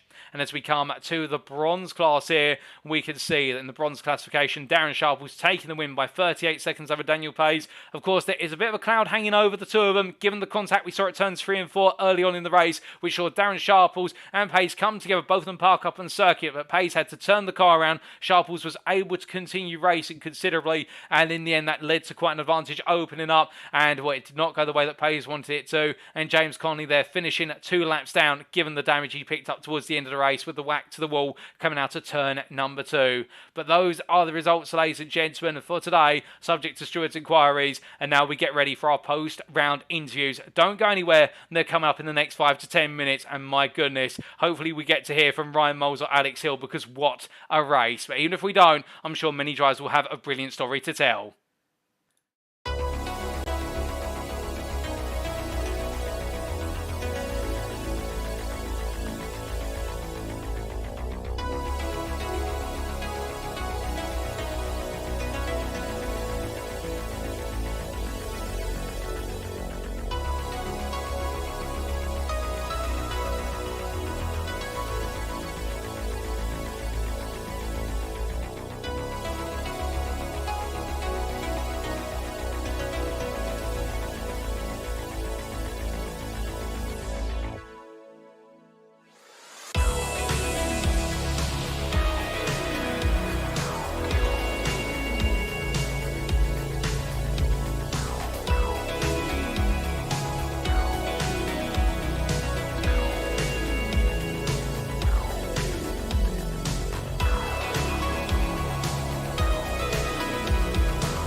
Alright, ladies and gentlemen, without further ado, it is now time for us to conduct our post-round interviews. And we've got a mixture of drivers here. We've got 3 drivers who have volunteered their time to conduct interviews, including 2 gold drivers of Tiki Sim Sports, Alex Hill, and also UKSimRacing Pink's Martin Tilling. And we'll get to hear 2 very different perspectives on the race. Alex Hill being right at the precipice of a battle for the win all the way to the line, whereas Martin Tilling in the end having a day where it was about damage limitation. And we'll get to hear his perspective on the BMW M4 around Rudskogen before we come to another driver of a difficult day of racing, and that was the platinum driver of Nathan Foster from SimRacing. But without further ado, we're about to kick off with Alex Hill, and in fact he joins us in the interview room now. Alex, as you join us in the interview room, a difficult race here. I can appreciate quite a few emotions that may need to be processed at the moment, given the battle all the way from start to finish. But second place in the end, 3 attempts between yourself and what was Ryan Moles. You couldn't have asked for a closer race to the finish line.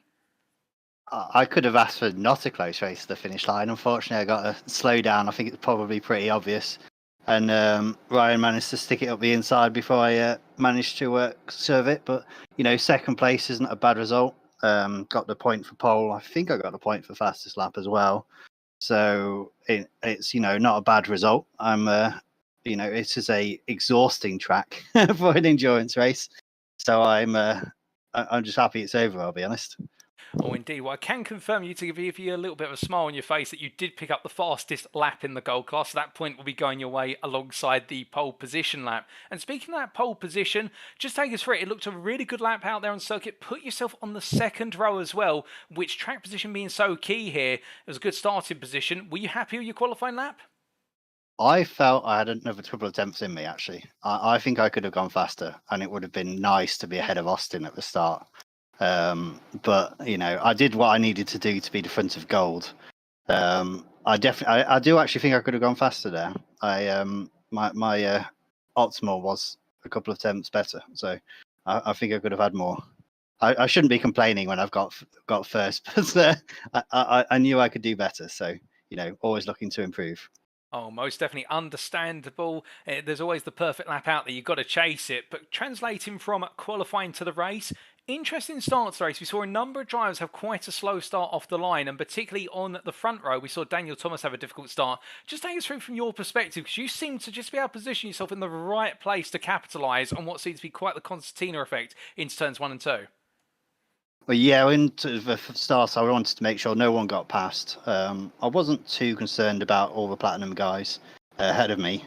I was quite happy to save a bit of fuel on the first stint. I had a sneaking suspicion Austin was going to go for the mega fuel saving strategy, and that was quite obvious. But even sat behind him, saving a bit of fuel, he was pulling away from a lot of the group behind. So it wasn't until I believe it was James, who was behind me, decided he also wanted to get involved, that we started getting back to that group. But Austin did an incredible job to keep us behind at that point. It would, as I say, if I'd got that extra position and been ahead of him at the start, I would have been perhaps be able to pull away a little bit, and it would have been a bit easier to stay ahead for the gold.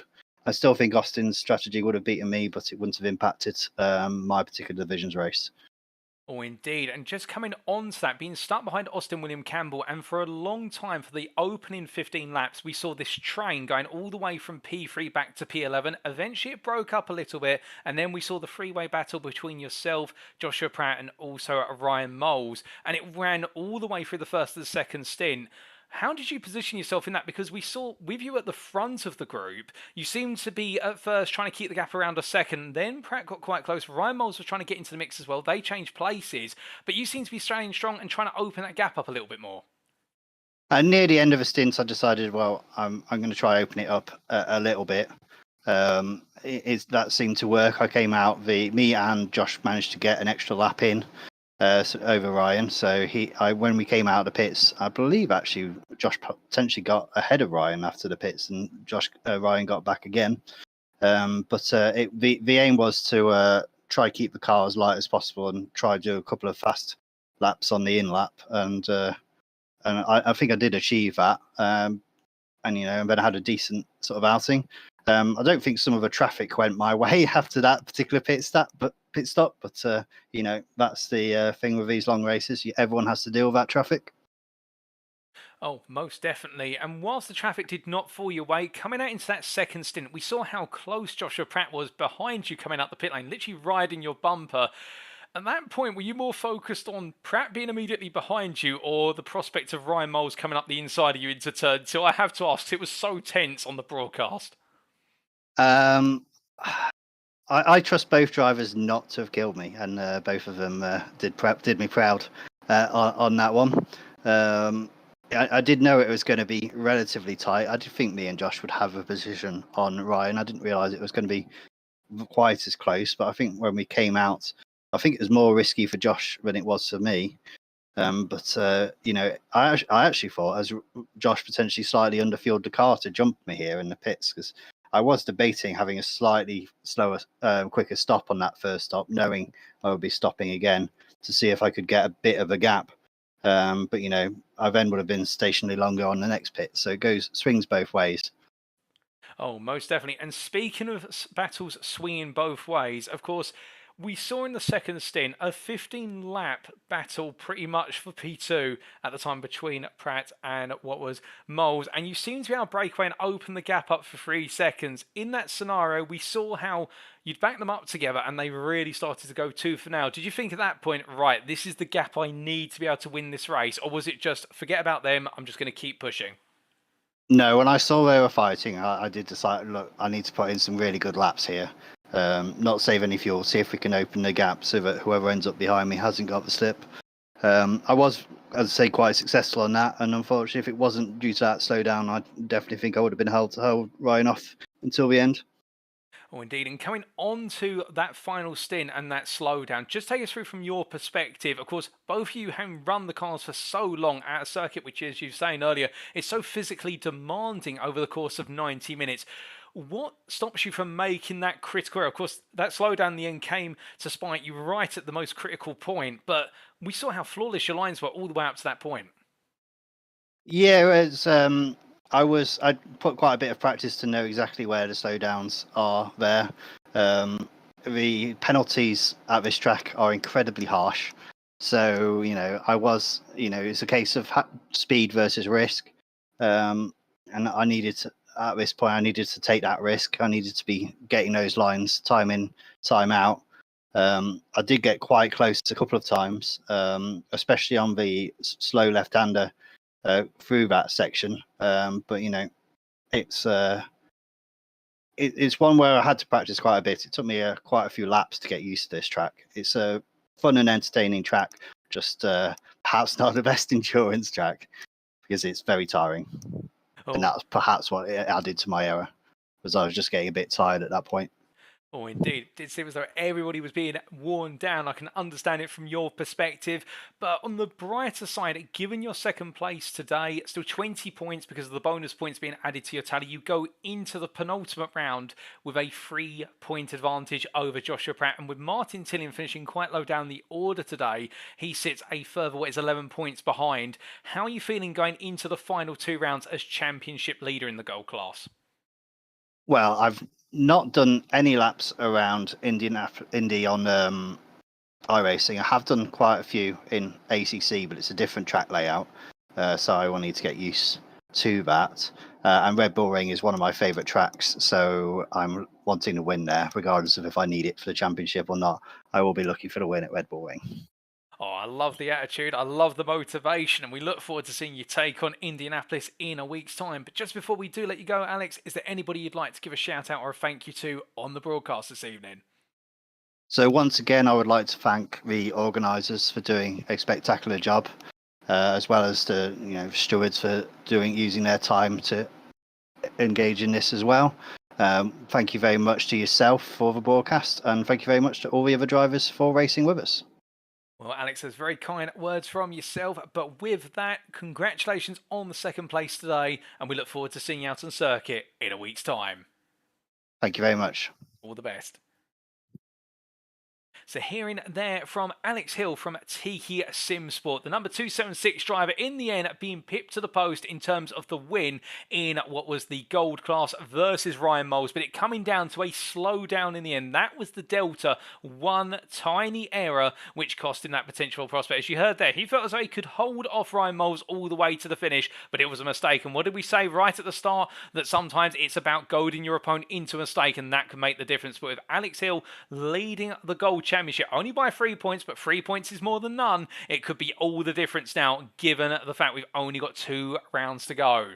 But as we now come on to our second interview this evening, it is none other than Martin Tillin, and another gold driver, a very different perspective on the racing today in terms of not being right up there at the top point of the gold class battling for position, but still bringing home a P4, perhaps a surprising P4, and we get to hear his perspective on it now. Well, as he joins us in the interview room here, I'm joined by Martin Tillin from UKSimRacing Ping. Martin, a bit of an odd race today, not quite there on the pace it seemed in the BMW M4, and running in P5 in the gold class for a very long time, and then suddenly right at the end picking up P4 in the class and being able to pip Joshua Pratt to that P4. Mixed feelings from today, or just one which you're going to put in the back of your mind and think, right, Indianapolis is next week? Like Alex, Indy's a track I haven't driven before, so it's one of those I have to learn again. Several of them this season. Result-wise, it's one of these new tracks. I just didn't quite have the pace. The tire deg was really bad on my behalf on the Beamer. It was really bad. So bad I had to take front tires on my pit on the second time around, and it didn't quite work out. I mean, I only lost 10 seconds on the pit, but I didn't quite get it back. I don't know what happened to Josh at the end, but I was following him and he came in. I was a lap down. He came in and he was still in the pit a lap later, and I was sort of wondering what happened to him. Maybe he had a problem or he had damage or took tires. I'm not really sure. Well, indeed, well, I believe that Joshua Pratt did take tyres because his second stop was a 1 minute 10, and the tyres on his car looked as though they were falling off the cliff come the end of the second stint, given his battling with Ryan Moles and Alex Hill. But coming back to yourself, with the BMW M4, we've seen it's a car that's a bit of a jack of all trades, master of none in many respects over the course of this season. But what seemed to be really that limiting factor behind the tyre degradation at Rudskogen? Was it its ability to rotate through the corners, particularly that S sequence of turns 4 through to 8? Yeah, it's really tough. I mean, just one mistake on the start of that section, and it can put you off for the whole entire section of the track. And you get one wrong when you miss an apex, it sends you wiping the next one and the next one and the next one. Then you end up getting a traction control coming in, and you're going to get twitchy on the throttle, and it all sort of spirals out of control. And I think that's probably where the understeer comes in. You get the tire deg going really bad because you're scrubbing the tires off at that point because you made us at the start of the section out of this long middle section. You screwed up your whole entire bit just with one little bit of a missed apex. Oh, and with those potential risks versus rewards of getting the lap right, how did you feel about your qualifying lap, which put you P10 overall, P4 in the class on the grid? It was tough. I didn't really try and go for a toe in the open quali. I just tried to do my own thing. I did put a bit more fuel in than I probably should have. I was fueled up for like 3 or 4. I think it was 4 laps I did with a cool down. So I basically did 2 runs, and I come in and did another run. I could have went out and just did 2 flyers, but with the open quali, I struggled with it. Mostly when we tested it out. When we unfortunately tested it last season, it was that was the first experience of it. It was really hard to do any laps. But this time it was better this time. It wasn't my best, but it wasn't my worst. So it worked out. Oh, well, that's a positive to take away. And speaking of positives, whilst you weren't perhaps on the pace of the top 3 in the gold class throughout the race, it did look to be a very consistent run all the way through. What was your trick to make sure that you kept it on the straight and narrow and on the tarmac at Rudskogen, given, as we heard from Alex only moments ago, just how much of a stamina drain the Rudskogen circuit is over 90 minutes? What was giving you the ability to make sure those laps kept coming in consistently? Well, I was pretty tired myself. I finished work and come home and straight into a race. It was 90 minutes of torture. Yeah, it was just keeping it steady, keeping the pace, like setting your boundary of how far below your personal best you want to be, or race best, or your fastest lap. I sort of set up a sort of like a split time. So after so many laps, I'll do say a run of 20 minutes where I'm just cruising, and I'll keep it cool and just not to try and burn the tires up. And then I'll do like maybe a 10-minute push before the pit stop, where I'll start getting a few flying laps in. And I think that was probably where maybe it didn't help with the tyre deg, but overall, I think that was my overall strategy, was to have like cool down periods as it was, because I know the tyres were really bad. So Oh, understandable in that regard. And having to protect the tyres has been a theme we've seen in a good number of the races this season, particularly in the features at both Rudskogen today and also Barcelona Catalunya in round number 6. But focusing a bit more on your championship campaign now, third place in the gold class as of the end of tonight, subject to any stewards' inquiries and whatnot, sitting what is not 104, 14 points, I should say, off of Alex Hill leading the way. But we've still got 2 rounds to go. How are you feeling about the championship fight? well, it's a tight one. I mean, there are still chances. There's 2 races to go. Anything could happen. We don't know what's going to happen yet. But for me, I think my season sort of took a turn for the worse after Oschersleben, when I took my black flag on the pit exit. It sort of drained me after that, knowing that win was there on the table, and a silly mistake like that cost me in that race, that deflated me coming into the following races, knowing that those silly mistakes can cost you.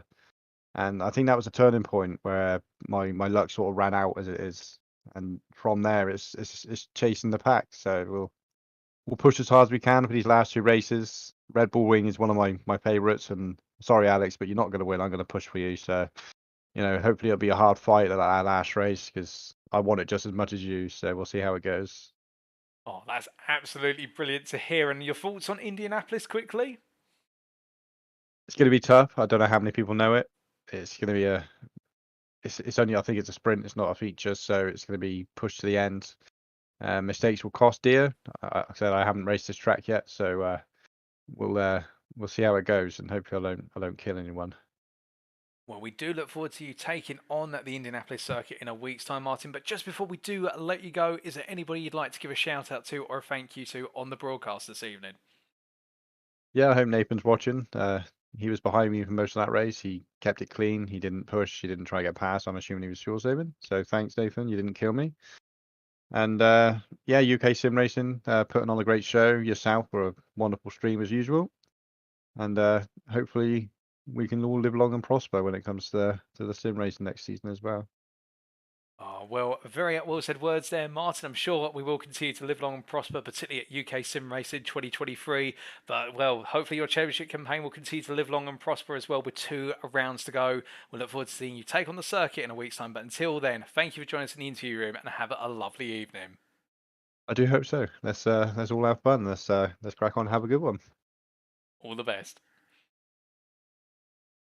So hearing there from Martin Tilling from UKSimRacing Pink, the number 91 driver there, and mixed feelings on the racing, but as you heard there with regards to how the racing went today, a lot of tyre degradation to deal with in the BMW M4, and feeling as though that ever since particular points in the season, it has been a bit of a downhill run and chasing the pack. But still, for Tilling, it's one of those battles which it'll be an uphill battle, but he's not out of the fight yet, and it could go any which way between him, Joshua Pratt and Alex Hill in the run through the final 2 rounds, because between them a delta of 14 points with drop scores in effect is a delta that can very quickly be turned around. And today it was about damage limitation, and finishing ahead of Joshua Pratt may just be the damage limitation he needs to make sure that Joshua Pratt does not have a smooth run into the season finale. And the big target now is for either driver to take a major score off of Alex Hill in the final 2. And as we heard there, fighting words from Martin Tilling with regards to the Red Bull Ring season finale, that he's coming for Alex and he wants that win just as much, if not more. But now coming from our first 2 interviews to our final interview this evening, which is the Platinum driver of Nathan Foster, the Sim and Racing driver in the 52 car. We'll hear from him shortly, and what a difficult evening for him it would seem, given the fact that not quite on the pace of a good number of his peers, but still running a very consistent race. And as he joins us in the interview room now, we speak to Nathan Foster from Sim and Racing. Nathan, P5 in class, P8 overall, in a bit of a quiet race for yourself, not quite there on the pace of the top 3 per se, but at the same time still picking up some key points in your championship campaign. Do you think Rudskogen's been a positive evening, or were those ones to look away from? Bit of a mixed bag, I think. I hadn't turned a practice lap until about 2 hours before the session starts, so in that respect I think it's been all right, but I was expecting better out of qualifying, to be honest. I had the pace to be quite a bit higher up than I was, and then I think that sort of dictated a bit of the race, just being so far back down the grid. But yeah, I think it was an all right result in the end. Well, speaking of qualifying, ending up on the 6th row, P6 in class, but P11 overall. You're saying there about putting yourself a bit out of position and perhaps dictating the race to an extent. What happened in qualifying? Do you feel as though there was a lot more pace in the car? Yeah, I think, well, I ended up spinning on my last hot lap just before the timer ran out, and I think where did I spin? 2 corners before the end, and I was on for about a 17.7 or a 17.8, which was quite significantly faster than the time I posted. But it's one of those. Can't win them all. Oh, indeed, you cannot. But starting from that 6th row, did you decide to change your strategy at all in order to work around that, given we saw how important strategy was here today, with traffic being a major figure of the race? One stop was always going to be the aim. So I think it just being out of position just ended up being, after the first couple of laps, ended up behind Dan in the Ford, just a bit slower lap pace than I'd probably wanted, and obviously ended up making the pass. But by that point, there was quite a big gap, so making that gap back up cost me a bit in fuel, which I ended up having to sort of save quite extremely towards the end. And speaking of that extreme fuel saving, of course, we saw a very limited number of drivers able to pull off the one stop successfully. Yourself being one of them, and of course that roaring GT behind the Ford GT in particular, Daniel Dan Weaver also doing it. Just take us through what it requires to be able to extend the fuel for so long. So many tried it and did not make it work, and there's a limited number who did, yourself included. They got to have a bit of luck there. If you sat behind someone that's doing decent pace, then that helps a lot. But just requires a bit of discipline and just awareness, I guess, of how much fuel you're using and what that means for the rest of your race. Because you might end up using a bit more, a couple of laps to close a gap down. But if you know that you can then save that back to get back on track once you're in the tow, then it's just practice and awareness, I think. I see. And in terms of that awareness, of course, we saw at this circuit the difficulty of overtaking time and time again. You found yourself in amongst a good number of the gold and silver drivers throughout the race. Just take us through when you're trying to run too wide around this circuit, or indeed running close to another car, just the difficulties that come with it. Because the Porsche, of course, very sensitive on its front aero balance. Yeah, if I'm honest, a lot of the time I was quite happy to be sat in the tow as long as they were doing decent pace. And the passes generally kind of need a bit of consent, really, because it's not an easy place to pass. But luckily, I think for the most part, I mean, other than the pass on Dan, I didn't really end up in a situation where I was desperately trying to get past for the sake of my race. I think for the most part, the pace was good for me to sort of pull off the strategy that I wanted to pull off. Oh, I see. And with regards to the wider race, and of course, in terms of managing the car around the circuit, we heard that tyre degradation was such a big factor here. How was the tyre degradation for you? My tyres were completely fine. I think I did another 50 laps on mine. I was going that slowly, saving the fuel. Oh, well, that's quite a lot of tyre protection and fuel saving with it. But coming from your race then to your championship aspirations, of course, right now running P4 in the Platinum class with 2 rounds to go, sitting 10 points off of Austin William Campbell and at 6 points ahead of Joe Zarkos, and Cy Anthony only a further point behind. So looking as though it's a big battle for P3 growing. How are you feeling for the final 2 circuits and the hunt for P3? It'll be tight. I'm unfortunately going to be dropping Indianapolis, so that's going to be a no pointer for me. But then hopefully should have a good round at Red Bull Ring. It's a track I know quite well, so fingers crossed. Well, we do look forward to seeing you take to the Red Bull Ring circuit in 2 weeks' time and what you can deliver there. But just before we do let you go, Nathan, is there anybody you'd like to give a shout out or a thank you to on the broadcast this evening?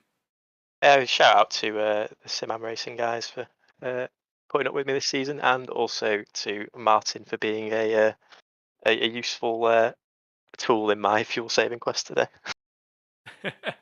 I'm sure he'll appreciate that, and indeed, I think he appreciated you staying up behind him for a good portion of the race that we heard from only moments ago.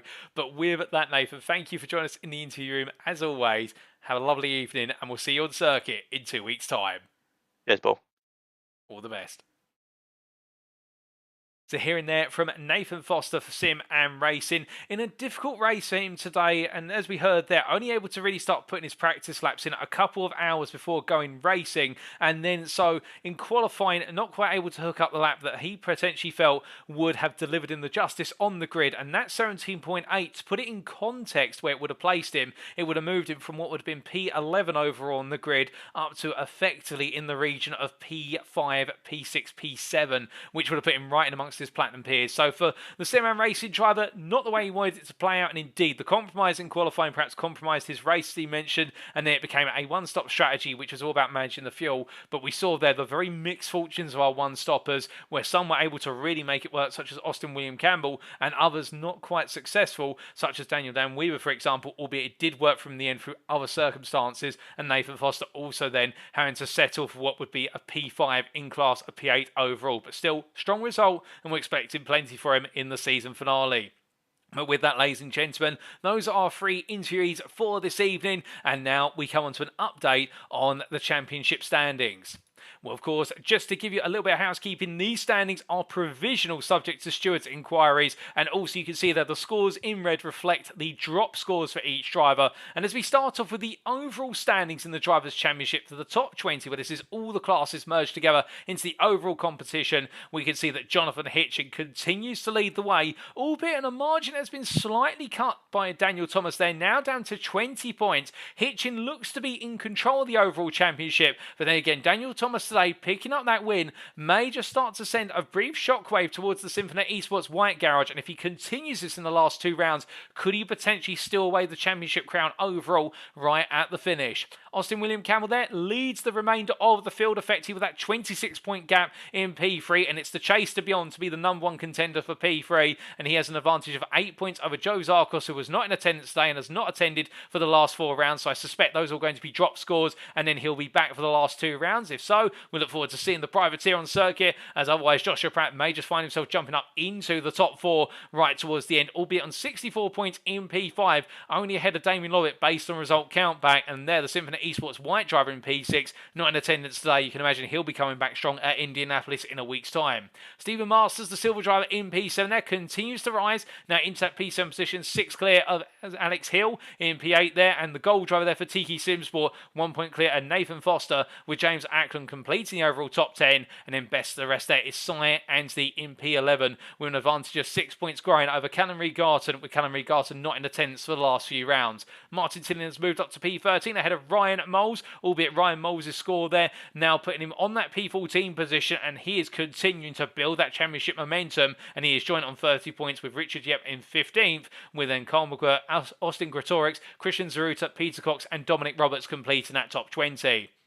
And then come on to the Platinum class standings in the Drivers' Championship. And here, looking specifically at the class, Jonathan Hitchen leads the way again by 20 points, like we said in the overall. And we see Daniel Thomas there trying to close that gap in the last few rounds. Austin William Campbell, what is there? Less than 20 points off, 18 points off now that the scores are refactored, with Nathan Foster 10 points off. And for Nathan Foster now, he finds himself in that hunt for P3, but also having to defend P4 with Joe Zarkos and Cy Anstey a further 6 and 7 points away respectively. And it's James Acklam on 68 points, only 2 clear of Damien Lovett. And James Acklam's championship campaign has seen mixed fortunes throughout. He's had a lot of pace to be on the podium, but it has not necessarily always worked out in his favour. But today for James Acklam, just missing out on the podium, and that P4 still giving him good points versus Damien Lovett, albeit it's going to go down to the wire, we feel.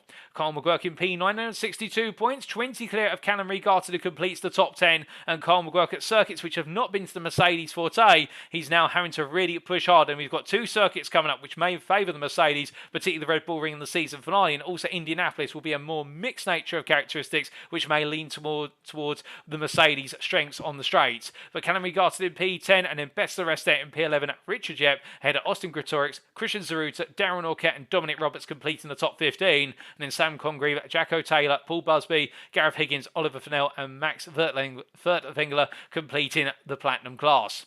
We then come on to the gold class standings, and we can see here that Alex Hill leading the way for Tiki Simsport on 122 points, only 3 clear of Joshua Pratt. The delta between these two could not be closer, but let's not count out Martin Tillin either. He's the outsider at the moment if you look at the point, but also we do know that Martin Tillin is going to be fired up after today to really try to close that gap with 2 rounds remaining. It's not over for him, and it could go any which way between the 3. Alex Hill has the authority, he has the advantage, but will it be there when we come to the end of Indianapolis? We'll have to wait and find out.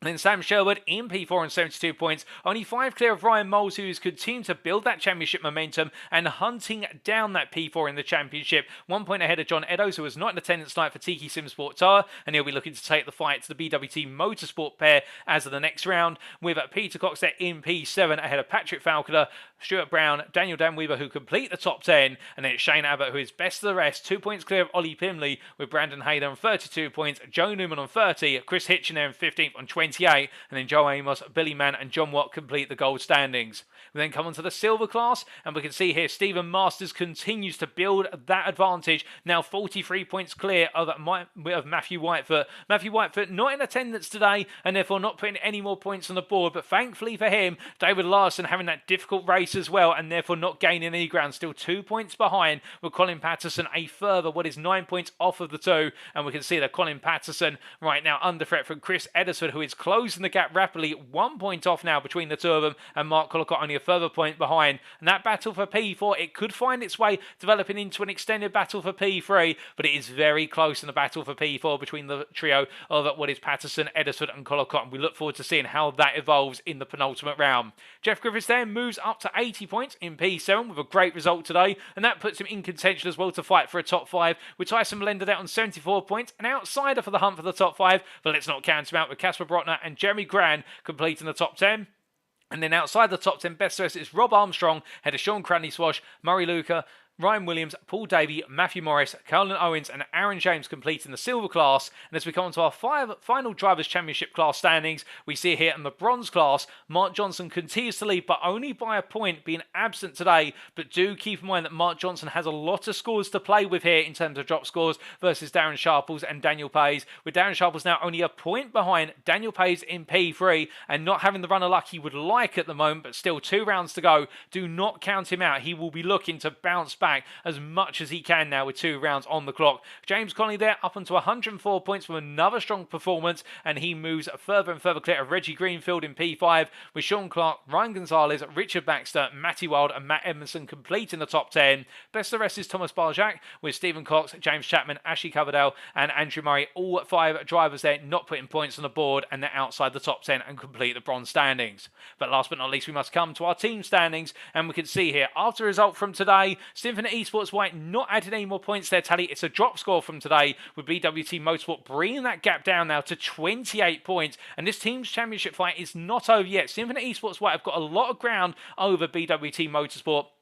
But the converse is that BWT Motorsport have started to make a clear break from UKSimRacing Pink, and it is a 2-horse race now for the championship win in the team's standings. UKSimRacing Pink, meanwhile, need to look behind them with Tiki Simsport Tyre 10 points off, and the fellow Tiki Simsport outfit there in P5 only a point off as well. It's getting very close in the battle for P3, with DCW Racing also looking at this and trying to get into the mix, 8 points further behind. UKSimRacing in P7 as well. They're looking at top 5 aspirations, I'm certain, with BRM Racing, Symphony Esports Black and SimM Racing completing the top 10, and in Symphony Esports Gold, Besser SP11 ahead of Effect Esports, last but not least in P12. But with all the standings covered, ladies and gentlemen, you know what that means, unfortunately. It is now time for us to wrap up.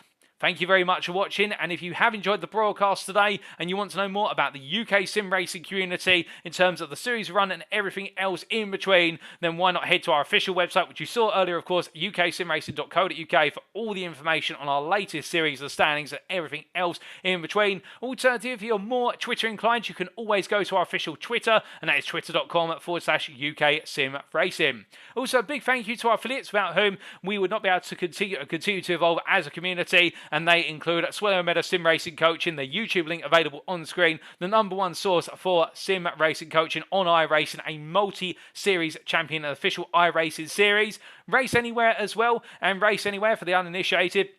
is the provider of curated sim racing equipment, aiming to only stock products that represent excellent value for the sim racing community. We're also Demon Treats, the provider of the most complete and innovative motorsport product range available worldwide. So no matter what your level of discipline, Demon Treats could help drive you to realise your motorsport ambitions, whether it be in the real world of motorsport or turkey in the sim racing world. And last but not least, Amazon, the company striving to be the Earth's most customer-centric company, the Earth's best employer, and the Earth's safest place to work through the provision of concepts pioneered by Amazon, including but not limited to one-click shopping, Amazon Prime, and Amazon Web Services. And also, just quickly, if you're not subscribed to the UK Sim Racing YouTube channel, or indeed the Twitch channel, why not do so today? For the simple reason, you can stay up to date with all the latest broadcasts and all our latest affiliate information.